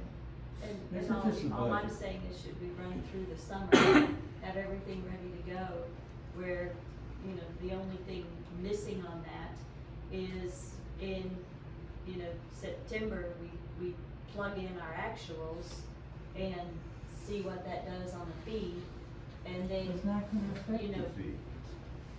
We're gonna see. how does it not, anyway, let me see, Ralph, your hand was Once raised. we decide on what the fee cost, can't that be changed every year according to the budget or what we No, spend? budget has nothing to do with it. Well, it does have something to do with it It does, because sir, you but- can't make any money. You have to spend what your user fee is for your, expenses. So if our expenses is higher, we raise the fee. If our expenses are lower, we lower Yeah. the fee. I That think- way we, You wanna address We're that, not that's how supposed you to got them make any- confused. I think that Galveston raised theirs, a few years ago. They started down here and they got it amended and raised it a little We bit. can go for an amendment, and we're also allowed to put, we can say so much of the fee is set aside for capital projects or for projects that are deemed to help enhance the, you know, the beach experience for users. So, we are allowed to put a certain amount aside, but you have to have a clear project schedule and a work plan for any of that excess money that you collect. But we will always, this will just pay for a small part of what it costs this city to operate that beach for the general public. A small percentage of this. If you can look at that budget, you can see on the bottom line, and this budget, what conditions of client came, but in 2025, I think we're showing it will cost us $334,000 to operate the beach. And we may get $179,000 in fees. So it will only just pay for a small percentage of what it costs us. We're just justifying and showing that we're properly using the fee. Yes, and How much of what's on there is paid for now by hot taxes? right now, currently, trash pickup is paid by. But the four-wheelers and the vehicles on the beach, those aren't paid for by hot taxes? Nope. Thank you. The ones on the beach would have been, yeah. With this budget, it would allow us to pay for the police force and the four-wheeler. But some of that is paid for, a certain percentage of that, I think, is paid I for. do believe that the previous administration did use the hot tax money To buy the dune buggies that are out there, yeah. Okay. And, All right. and for Those some of the three. police time, I thought as How well. much of the gas fee do we split to, for the UTVs compared to the cars? Is it small enough that we don't track it separately? We don't even track it separately. It just all goes to For general? UTV gas. No, Like- it's separate, depending on how they sign for it, Okay. we calculate it, because the police officers sign for when And- they're out patrolling. And does that go to, does hot tax pay for the UTV gas? It goes to, is the Marine in there like that? Right, yeah, Okay. yeah. it goes Yeah, to- so little portions Yeah. of it on that. So It seems like a trash pickup in there, we're at $357,000 in expenses. The trash out of there, we're still over 300 in expenses, and the revenue is still only 177, so Gil's point, it really doesn't matter if the trash is in there or not, because we're still, Quibbling over something. we're that- still way over revenue. Yes. The police alone, basically, is the That's entire what revenue. they're really interested in, Brandon, that we don't make money off the fee, that it actually We have a lot of costs wiggle room in this every type of money single budget to line. run the beach. I am concerned about the law enforcement expenditures because, I guess I don't know how they were calculated, but we use reserves for law enforcement on the beach. The reserves are not in there. No, but that's what that's our, so Gil, you calculated the law enforcement based on the number of hours a uniformed officer is on the beach? Yeah, I sat down with Garvey, and we went through everything. And we calculated, the cost for one police hour, okay? And he, with his plan to operate this, okay? He determined the number, one cruiser, one police guy, so many hours, and that's what's in the plan.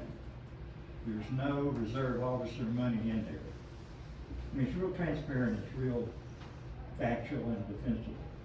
But we don't pay reserve officers anything. No, but the reservists are only here in the summer, Right. and then they're only here on the weekends. Oh, okay. So we still have to And pay. holidays, They're right? not full-time. We pay and for their holidays. uniforms and stuff like Yes.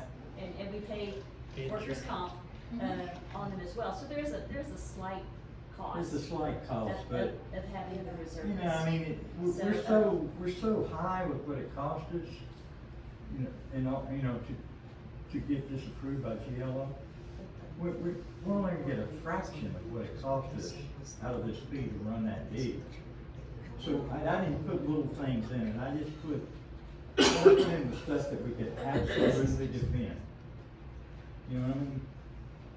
From a government standpoint. Yes, Mary? Yeah. Out of the GLO fees. the Come on, so fees we are can used- hear you. Huh? Oh, sorry, okay.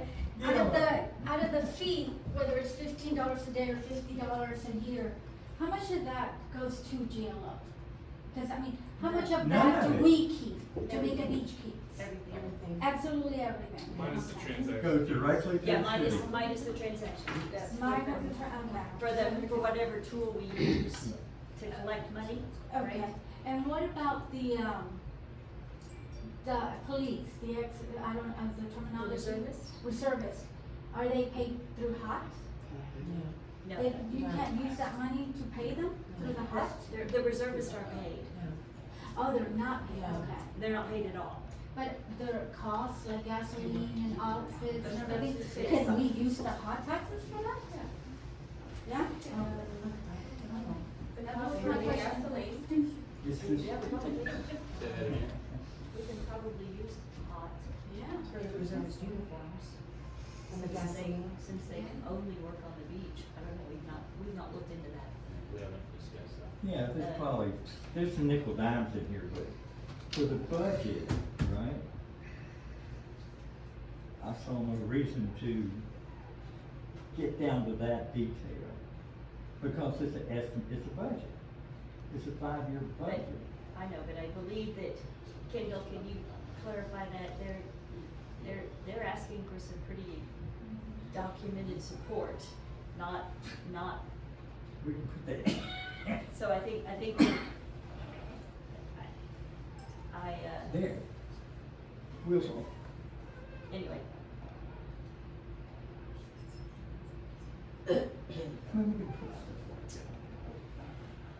Let's see. This is kind of an an updated timeline for the short-term and long-term goals was a key piece of this. One of the things that we had said in this was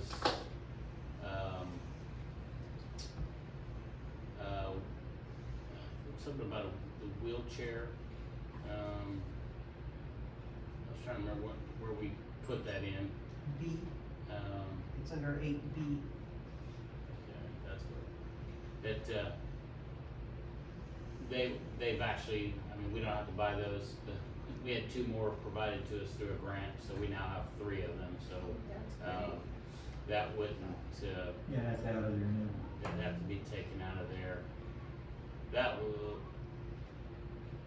yeah, there's,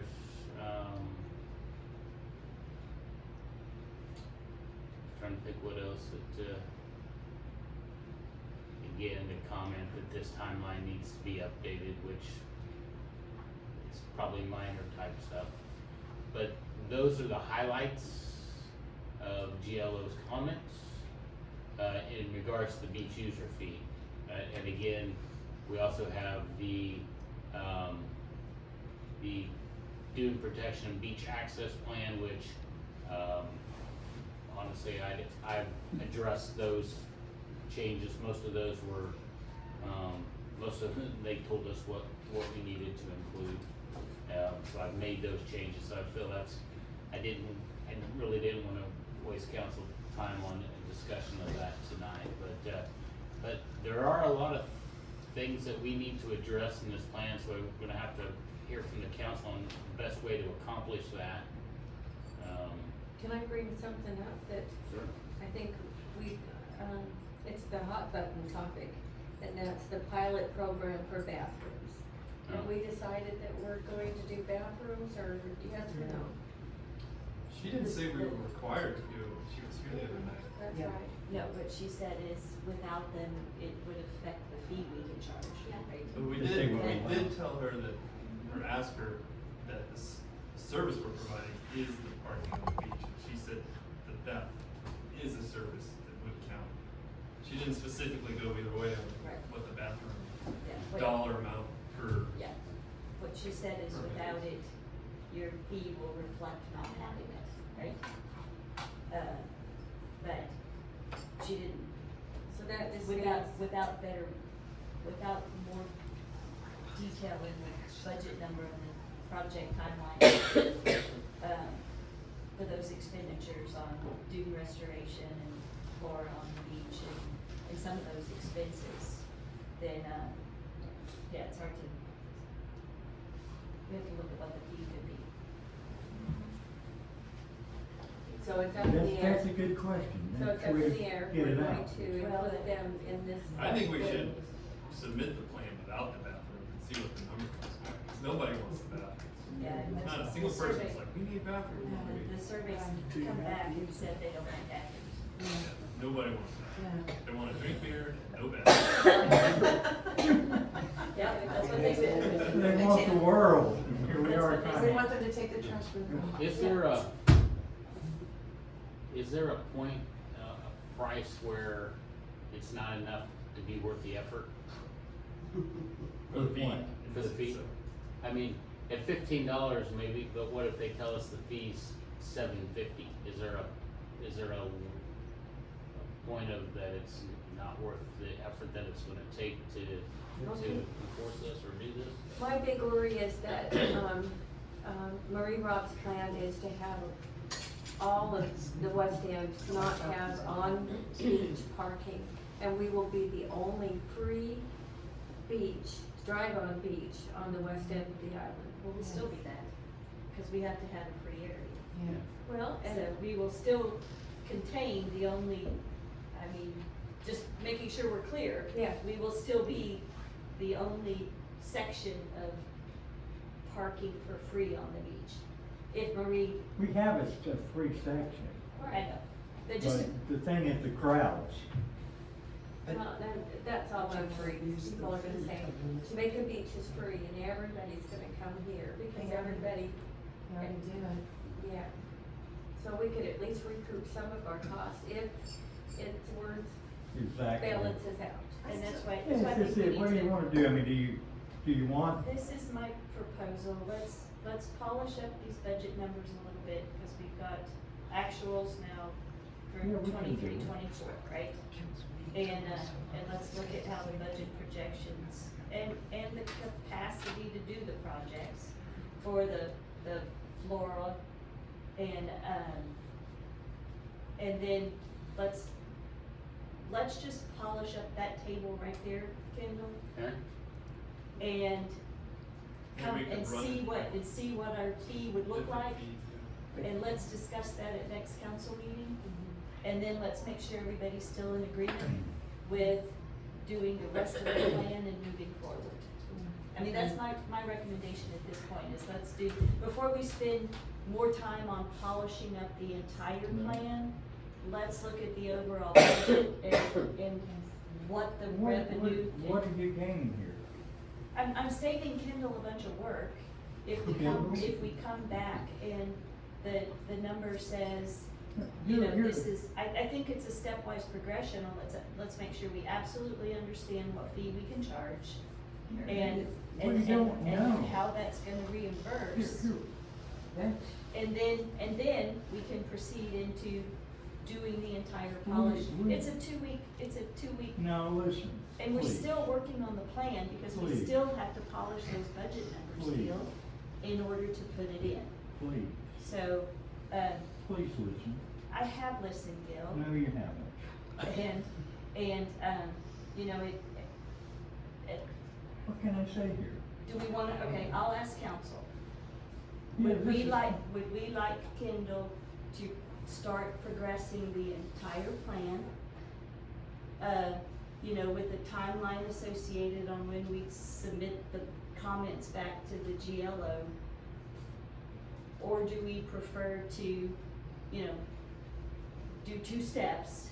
One is come in with the budget, make sure we have a full understanding of that, and then work the rest of the plan to submit it to GLO for a more formal submission. This is council's decision, Gil. That's what I'm trying to do, say. It I is think council some of these, decision. some of the blue highlights are very low lying fruit that we could just knock out. I Let's mean, just some knock of it them are out, send it deleted, to them. Some of them are very small edits. I think Go back to the budget. we knock out those, any that require hours and hours of work. Maybe we hold on those till we do the budget. I feel like we can meet in the middle on this. Yeah. Kendall, do you feel Refine we the can budget, knock get this it. out and get it back to them? Well, I know that we can, I just, yeah, I know that And we the can. three, we can sit down and do the budget But in I, an hour between the but three there's of some us. things on here that I'm not gonna be the one that makes the decision on. That's correct. And so, Yeah. I mean, there's gonna be some things that the council has to make a decision on. And you, so far, you guys haven't been willing to make too many decisions, so. We are now, Yeah. right now. But see, here's how it would work. We knock it out, we send it back to them, okay? And they're gonna tell us immediately, what else we have to do.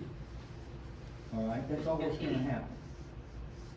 And if we can knock it out, we're gonna we're gonna answer their comments, and we're gonna send it back to them, and we can probably do that very quickly. So we're gonna ask for another informal review?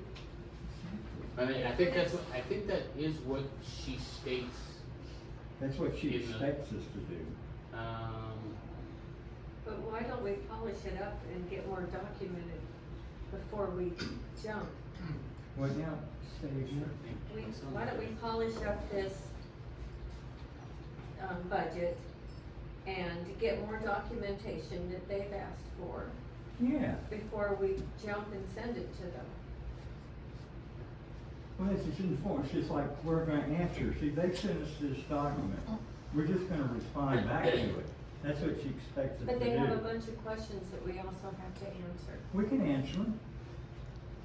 Well, Kendall needs some help with those answers before we send it back to them. And council decision, Yeah. not just one decision.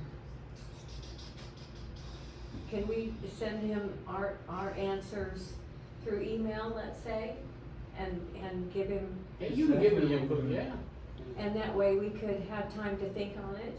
Yeah. And then when we come back next 2 weeks, then we can, say, these were, We'll have These their answers comments and- back and we'll know if, well, right like some of then, the work already if done. they would approve the fee that we're asking for. We send it to them, they're gonna come right back and I think say, it's premature do to be this and sending this and anything this to and them. we'll approve your fee. I think it's just premature to be sending anything to them yet. We need more data. Excuse me? We need more data. We need more answers. Yeah. We need more clarification on this budget, more documentation to polish up the table. That's what I put together. But we have the answers to all of the things that they, But not in this document yet. excuse me? Not in this document yet. So, okay, so I think the proposal is that council will go respond to the questions and give Kendall some information on how to move forward. We'll look at the budget numbers a little closer, Esther, and be able to have the documentation behind it. Not that we send it to them, but we've got it in the file. And then we'll come back in the next meeting and say, here's the answers and here's what we're ready to submit to GLO. How do you feel about that, Kendall? Well, that seems reasonable. I can have as much of this done as I possibly can by the time we come back in the next meeting. The budget, this budget here, I don't know, I wasn't part of the law enforcement calculations, so Yeah, why does it double Yeah, that's, between 24 and 25? that was my question. I wondered why it went from 84 to 136. You have to There's- read the footnotes. there's something in here about, it's expended, The footnotes are in this document? it says, The footnotes are here? You're only seeing a very small part of it. the man hours increased by 1,000 Not each year to seeing include it. an additional officer during peak times to monitor or verify license tags. Excuse me? Well, you're just, But the we justification we here. can't charge that, didn't they say we have to clarify the cost of administration of the fee versus, Yes, because that's not adding a service to the beach. Yes, that is one of the things that in their letter, they wanted some clarification on the, Which portion, it has to be broken up into the portion that is for collection and administration of the fee, and which portion is providing safety to beachgoers as a service. And that's.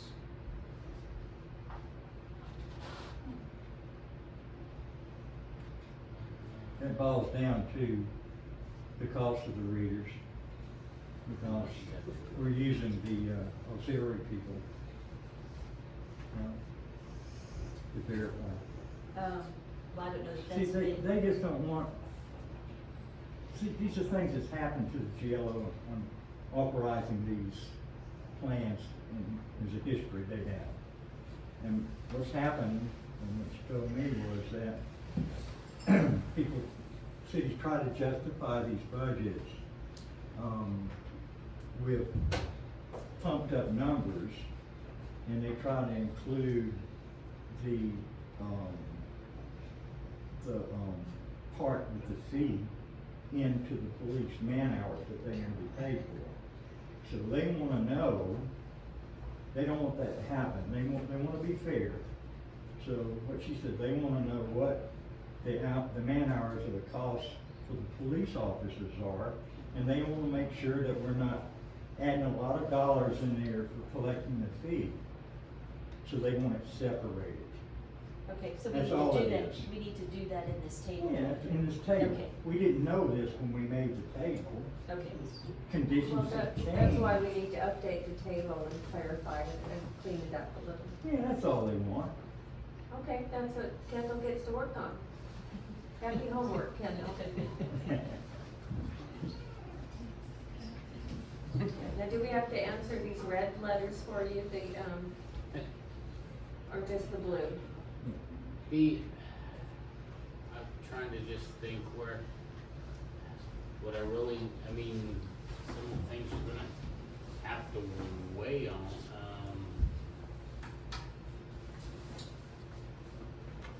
these are just, it's really not this stuff. I think it probably is some of the things that we're gonna have to, Some of them you specifically say need Yeah. council input. yeah. Maybe make a list and let us know what information you need from us. And that's possible, that may be the easiest thing to do, yeah. maybe just highlight the section in The yellow. parking limitation, or like this one, parking regulations to limit parking to the due side of the beach. Need more information. Yeah. Like I said, that's not a city administrator decision, that's a vote of the council to decide how you're gonna propose it. And just know that that'll be contentious, whatever you decide. What now?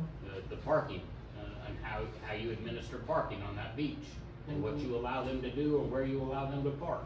Well, yeah, but we're saying, I mean, we have our history. You know, we're not changing anything of the way that we're allowing the park But I'm not the saying, last 2 years. I'm not saying you've been doing it legally. No, we're not. And Our beaches we're the are- ones that That's- have to confront the citizens that- that are complaining that we no longer allow them to park their golf cart along the water's edge. That's right. And the beach access plan that we practice was never submitted and approved by GLO. Yeah. Yeah, but that may be very true. That's gonna That is enter- very true. That's another thing But- up here, but let's just talk that one thing. I mean, we will have a plan, and the biggest thing they wanna make sure of on that is that the rules are the same on the free side and the paid side. That's their real concern. That's why they want us to say what our parking scheme is. And then it has to be equal. That's Okay, their real then- concern. Then we'll say our parking plan, we'll submit What what it we is. do, and we'll see what they say. Exactly. We- Fine. But I'm telling you, if they say it's not legal, all hell's gonna rain down on you for trying to change it. Well, we already know that golf carts on the beach has never been right. We just kind of let them park on the beach side, correct? But That's my understanding. our parking plan that we have in place, that's legal. Well, right now, if you go look at what the GLO has as our recorded beach access plan, I'm pretty sure it says you drive on and you park. It says what? You drive on and you park. It So it's doesn't not- say dune side only. So we can make that decision to have people park dune side only.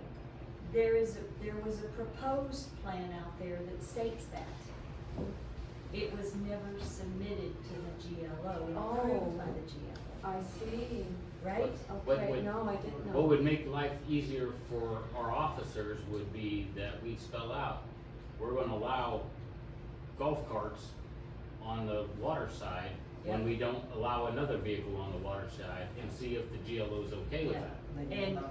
And my justification, I don't know if GLO will accept it or not, but is the fact that for safety reasons, we park vehicles along the dune side. But because if we park along the water side or a couple of rows, and the way we drive and access our It is beach, dangerous. kids run out chasing balls and you can't see them behind a vehicle. A golf cart, No, don't say golf carts, say vehicle. A vehicle, That's that's what the key. GLO has already But- said. but the way we currently park, It doesn't make any difference. We got to go by what the GLO says, and they say vehicles. then, So, then- we've gotta change the way we write They it did up. make an indication to they clarified the golf I've cart. believed all along we've been probably doing it illegally, but I'm here to Let's tell write it you, up legally. I didn't wanna, Didn't it didn't say? wanna rock the boat because. There was an area where they we had to correct that, because it was discriminatory. That's right. Yeah. That's Exactly. discriminatory that You're letting the golf residents- cart So then showed the way- resident versus then car was then not a the- resident. Then the way it'll have to be written up is that all vehicles must park dune side. Yeah, Yep. I don't have, On I the don't, weekends. I mean, I don't have During a problem to the try, time frame. to try your explanation. I Holidays. just, you guys don't understand what is gonna happen when you start taking that right away from people.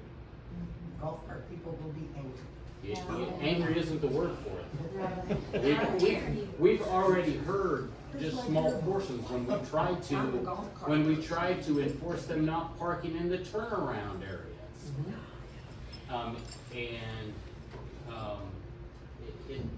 That's a small fraction of what you're going to hear. You're right. It sounds like white trash bags. It- We write it up and then we do it. Yeah, well, make white trash bags look like a day in the park. Let's not go there. I'm not a police officer. I don't wanna be a You know, police the officer. other option, council, is just to say, we're gonna park as many cars on the beach as we can. Yeah, that And sounds the ugly too. police will decide when it's not safe to do so. Yeah. 2, 3 rows, 4 rows, 5 rows? Yeah. Well, if you park 3 rows, you have no access to the end of the beach. You can make it free parking, If you have 2 rows, you know, just like you it have during the depends week. on the tide in the time of day. But then you're So- going to spots for tents or. So what we do is we make 1 row beach side. We Dune side. submit that, dune side, excuse me, we submit that to the GLO, and if they say why you only have 2 is, our tide changes during the middle of the day. We have to have access for the police, for fire, for ambulance. We're not trying to keep people from parking on the beach, we're providing a safe, With 1 row of parking With 1 row of parking. along the dune side. Yeah, they didn't have a problem with us, I don't think, based on what she said, us doing 1 row on the back. Problem that Kendall's trying to say is, and they're saying Golf like trash carts. bags is, everyone likes to park their golf cart on the beach side, me included. So if cars can only park The vehicles. vehicles, right, that's all gonna be the same. That's. Well, and there's no way, there's no GLO says discrimination. that golf carts are vehicle. And we can't, and if you have a car that you wanna drive on the beach, that gets a sticker, your golf cart gets another sticker. The reason they claim that the golf, it's a discrimination is that, as I read it, it's with the general public. Well, we are the general public too. I mean, they can rent golf carts if they want to. We don't They, own the they, beach. they Excuse can't, me? We don't own the beach. But it, we Yeah, don't people have from the a golf cart rental place in the restaurant parking lot. So, somebody can come park, rent a golf cart and take it to the beach. But he has delivered 100 and something golf carts. If you're renting in Jamaica Beach, you have access to the beach via a golf cart. If you're not renting in Jamaica Beach, you can't drive a golf cart on 3005. So, They have to deliver them to the beach. yes, they would have to deliver a golf You need a cart way to the bigger beach. turnaround. But then you have to have a place to park your vehicle. Yeah. Anyway, Peggy, did you have a I comment? was just gonna say, if you start making golf carts and cars park on the dune side only, you've taken away half of the parking on the beach, cause it's pretty much lined up with golf you carts just on the reduced weekend. you just reduced your beach overcrowding. So, Yes, you have. That's, I mean, I hate to say this because it's not, the way you reduce the number of people on the beach, or the way you reduce the number of vehicles on the beach is, a golf cart is a vehicle. Once the beach is full, safely, or for the health and well-being of people on the beach, we have to close the beach. It's full. Cool. Everybody's gonna get pissed off if we won't allow them to go on the beach. GLO is saying, we want you to provide a safe place for the people. We're providing a safe place for, if you don't get here at 6 o'clock in the morning, you're out of luck. It's not our fault that you didn't show up. That's what the GLOs say. That is how it works. Marisol. That's how it works. We since you guys say that we can amend some rules and regulations, why not amend that a golf cart is not a vehicle by removing the license plates? No, it's state law. State Is law. that, State well, law. Yeah, state law supersedes anything Yeah, we do. well, but it could have happened if they had lowered it from 30 to 25, and then the golf carts, No. not the speed limit. The They did the golf state law, cart. everybody has to have, no, it doesn't matter what the speed limit. We wish it were that way, Yeah, Marisol, but it's. okay. Yeah, they would have taken care of the golf cart. Okay, so path forward is, Kendall, you're gonna go through and provide council some areas for clarity. Yes. I think we just clarified the parking. Well, the parking was, we haven't really recognized or listened to Kendall's concern. So I think the only thing we can do to meet it is to make the parking the same. You make parking the same. The same. Like we have on, see, like now on weekdays, we have, people can park wherever they want to. Right. And that's what we said, weekdays, although I do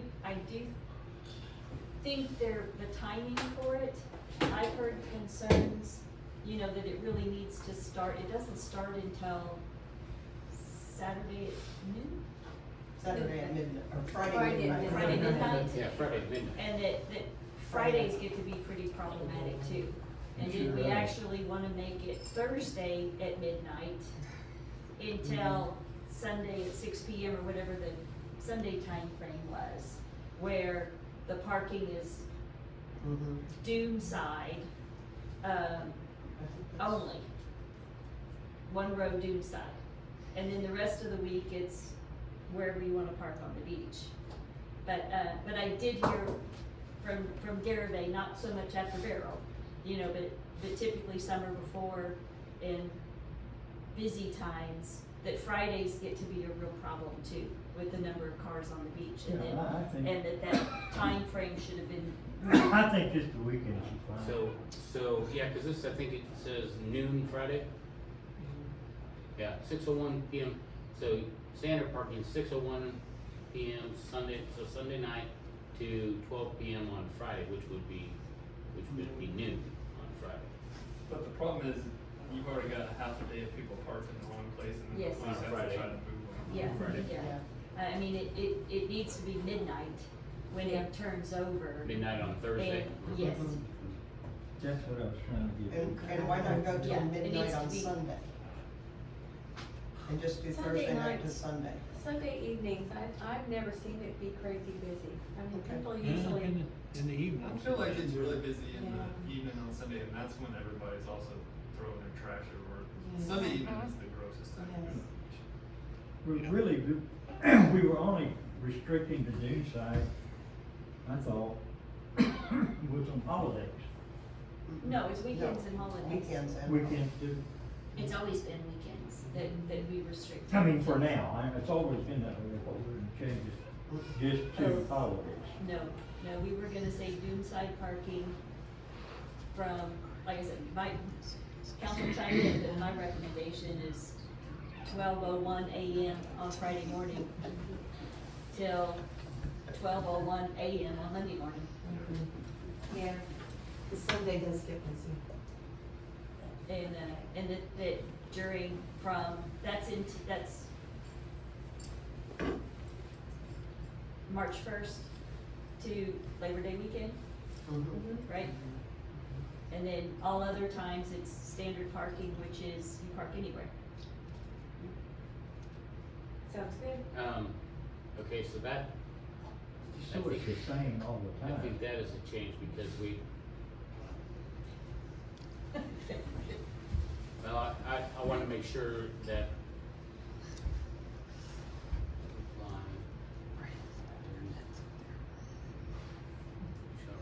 Yeah, cause right now it's year round, it says, it's, as it's stated here, beach parking regulations shall apply year round.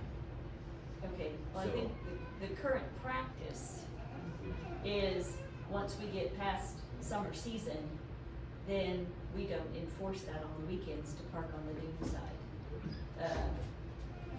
You know, it typically That's has for the gone, reason of the- it has gone from, you know, spring break. We started on spring break and we typically ended it, it probably doesn't need to end till October 1st. Yeah. Because September's really busy too, because of our warming summers. Yeah. In our warming Novembers. Yes. Thanksgiving next week and we're still warm. And can we just include the word midnight, you know? Okay, it is in there, but you know, they have it to where, cause I sometimes can't remember what's 12 a.m., you know. That's why noon. you say 12:01. Well, I can't sometimes remember AM, PM sometimes, so make sure I that don't know, midnight's we in could there. put midnight, Thursday night till midnight, Sunday night. Well, you can still keep the 12 a.m. whatever in there. And then but- parentheses and- put and midnight. midnight, yeah, Okay. and I see midnight's on there. Okay. So you want spring, It- March 1st? March 1st till October October 31st. 1, October 31st? November 1. Oh, wait, no, we decided just through September. Well, What do y'all want? doesn't it go through, like Labor Day's always a Monday, I so. think we should do the But- whole month of September. But September, we're really crowded still. Yeah. With it's still warm. Yeah, well, and. So September 30th or October We 31st? have winter Texans that come down. We have winter Texans. September 30th? Okay, September 30th. Yeah. Yeah. Yeah. Alright, 2 days. October, it starts really slowing down. Yes. It does. okay. Okay, so you're gonna send us this with your amendments as we've talked about, and then just highlight anything that you would like more council input on. And Okay. we'll work the budget table a little more with some actuals and have that ready to present next meeting. Okay. Okay? All right. That way Aaron would be able to help with the decisions too. Okay, next on the agenda is my report. And, Do we need any motion, please? No? no, it was just discussion.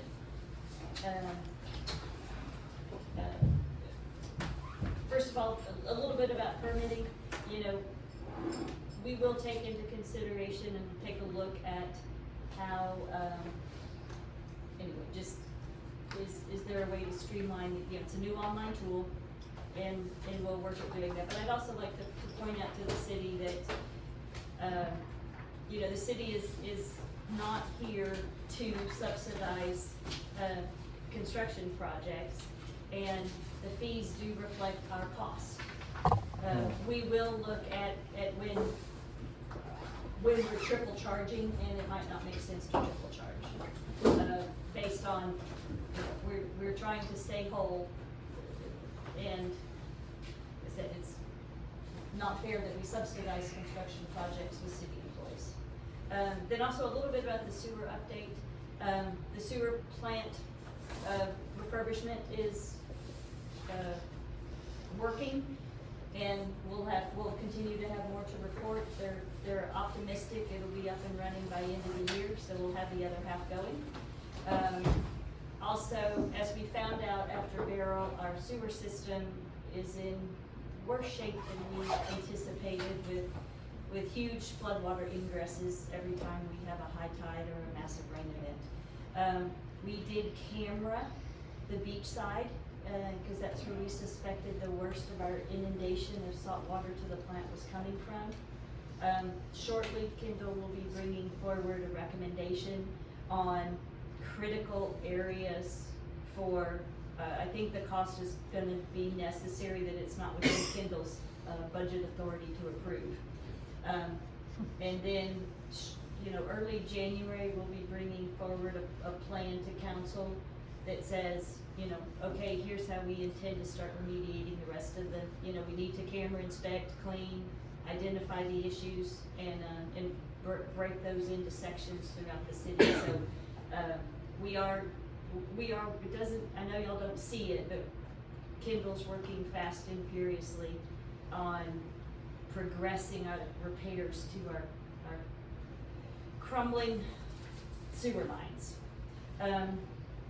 Then also, council has been working really hard on our strategic plan, and we're polishing up the last of it, and we'll be bringing that forward in January, along with council's vision, and it's pretty cool what the council's been doing and how well the council's been working and aligning on our critical paths for the next 5 and 10 years. So I'd like to thank all of that. You already talked about signs, which was on my list as well. So that's all I have. And we don't have an executive session, so do I have a motion to adjourn? Make a motion to adjourn. Do I have a second? I'll second it. All in favor of adjourning? Okay.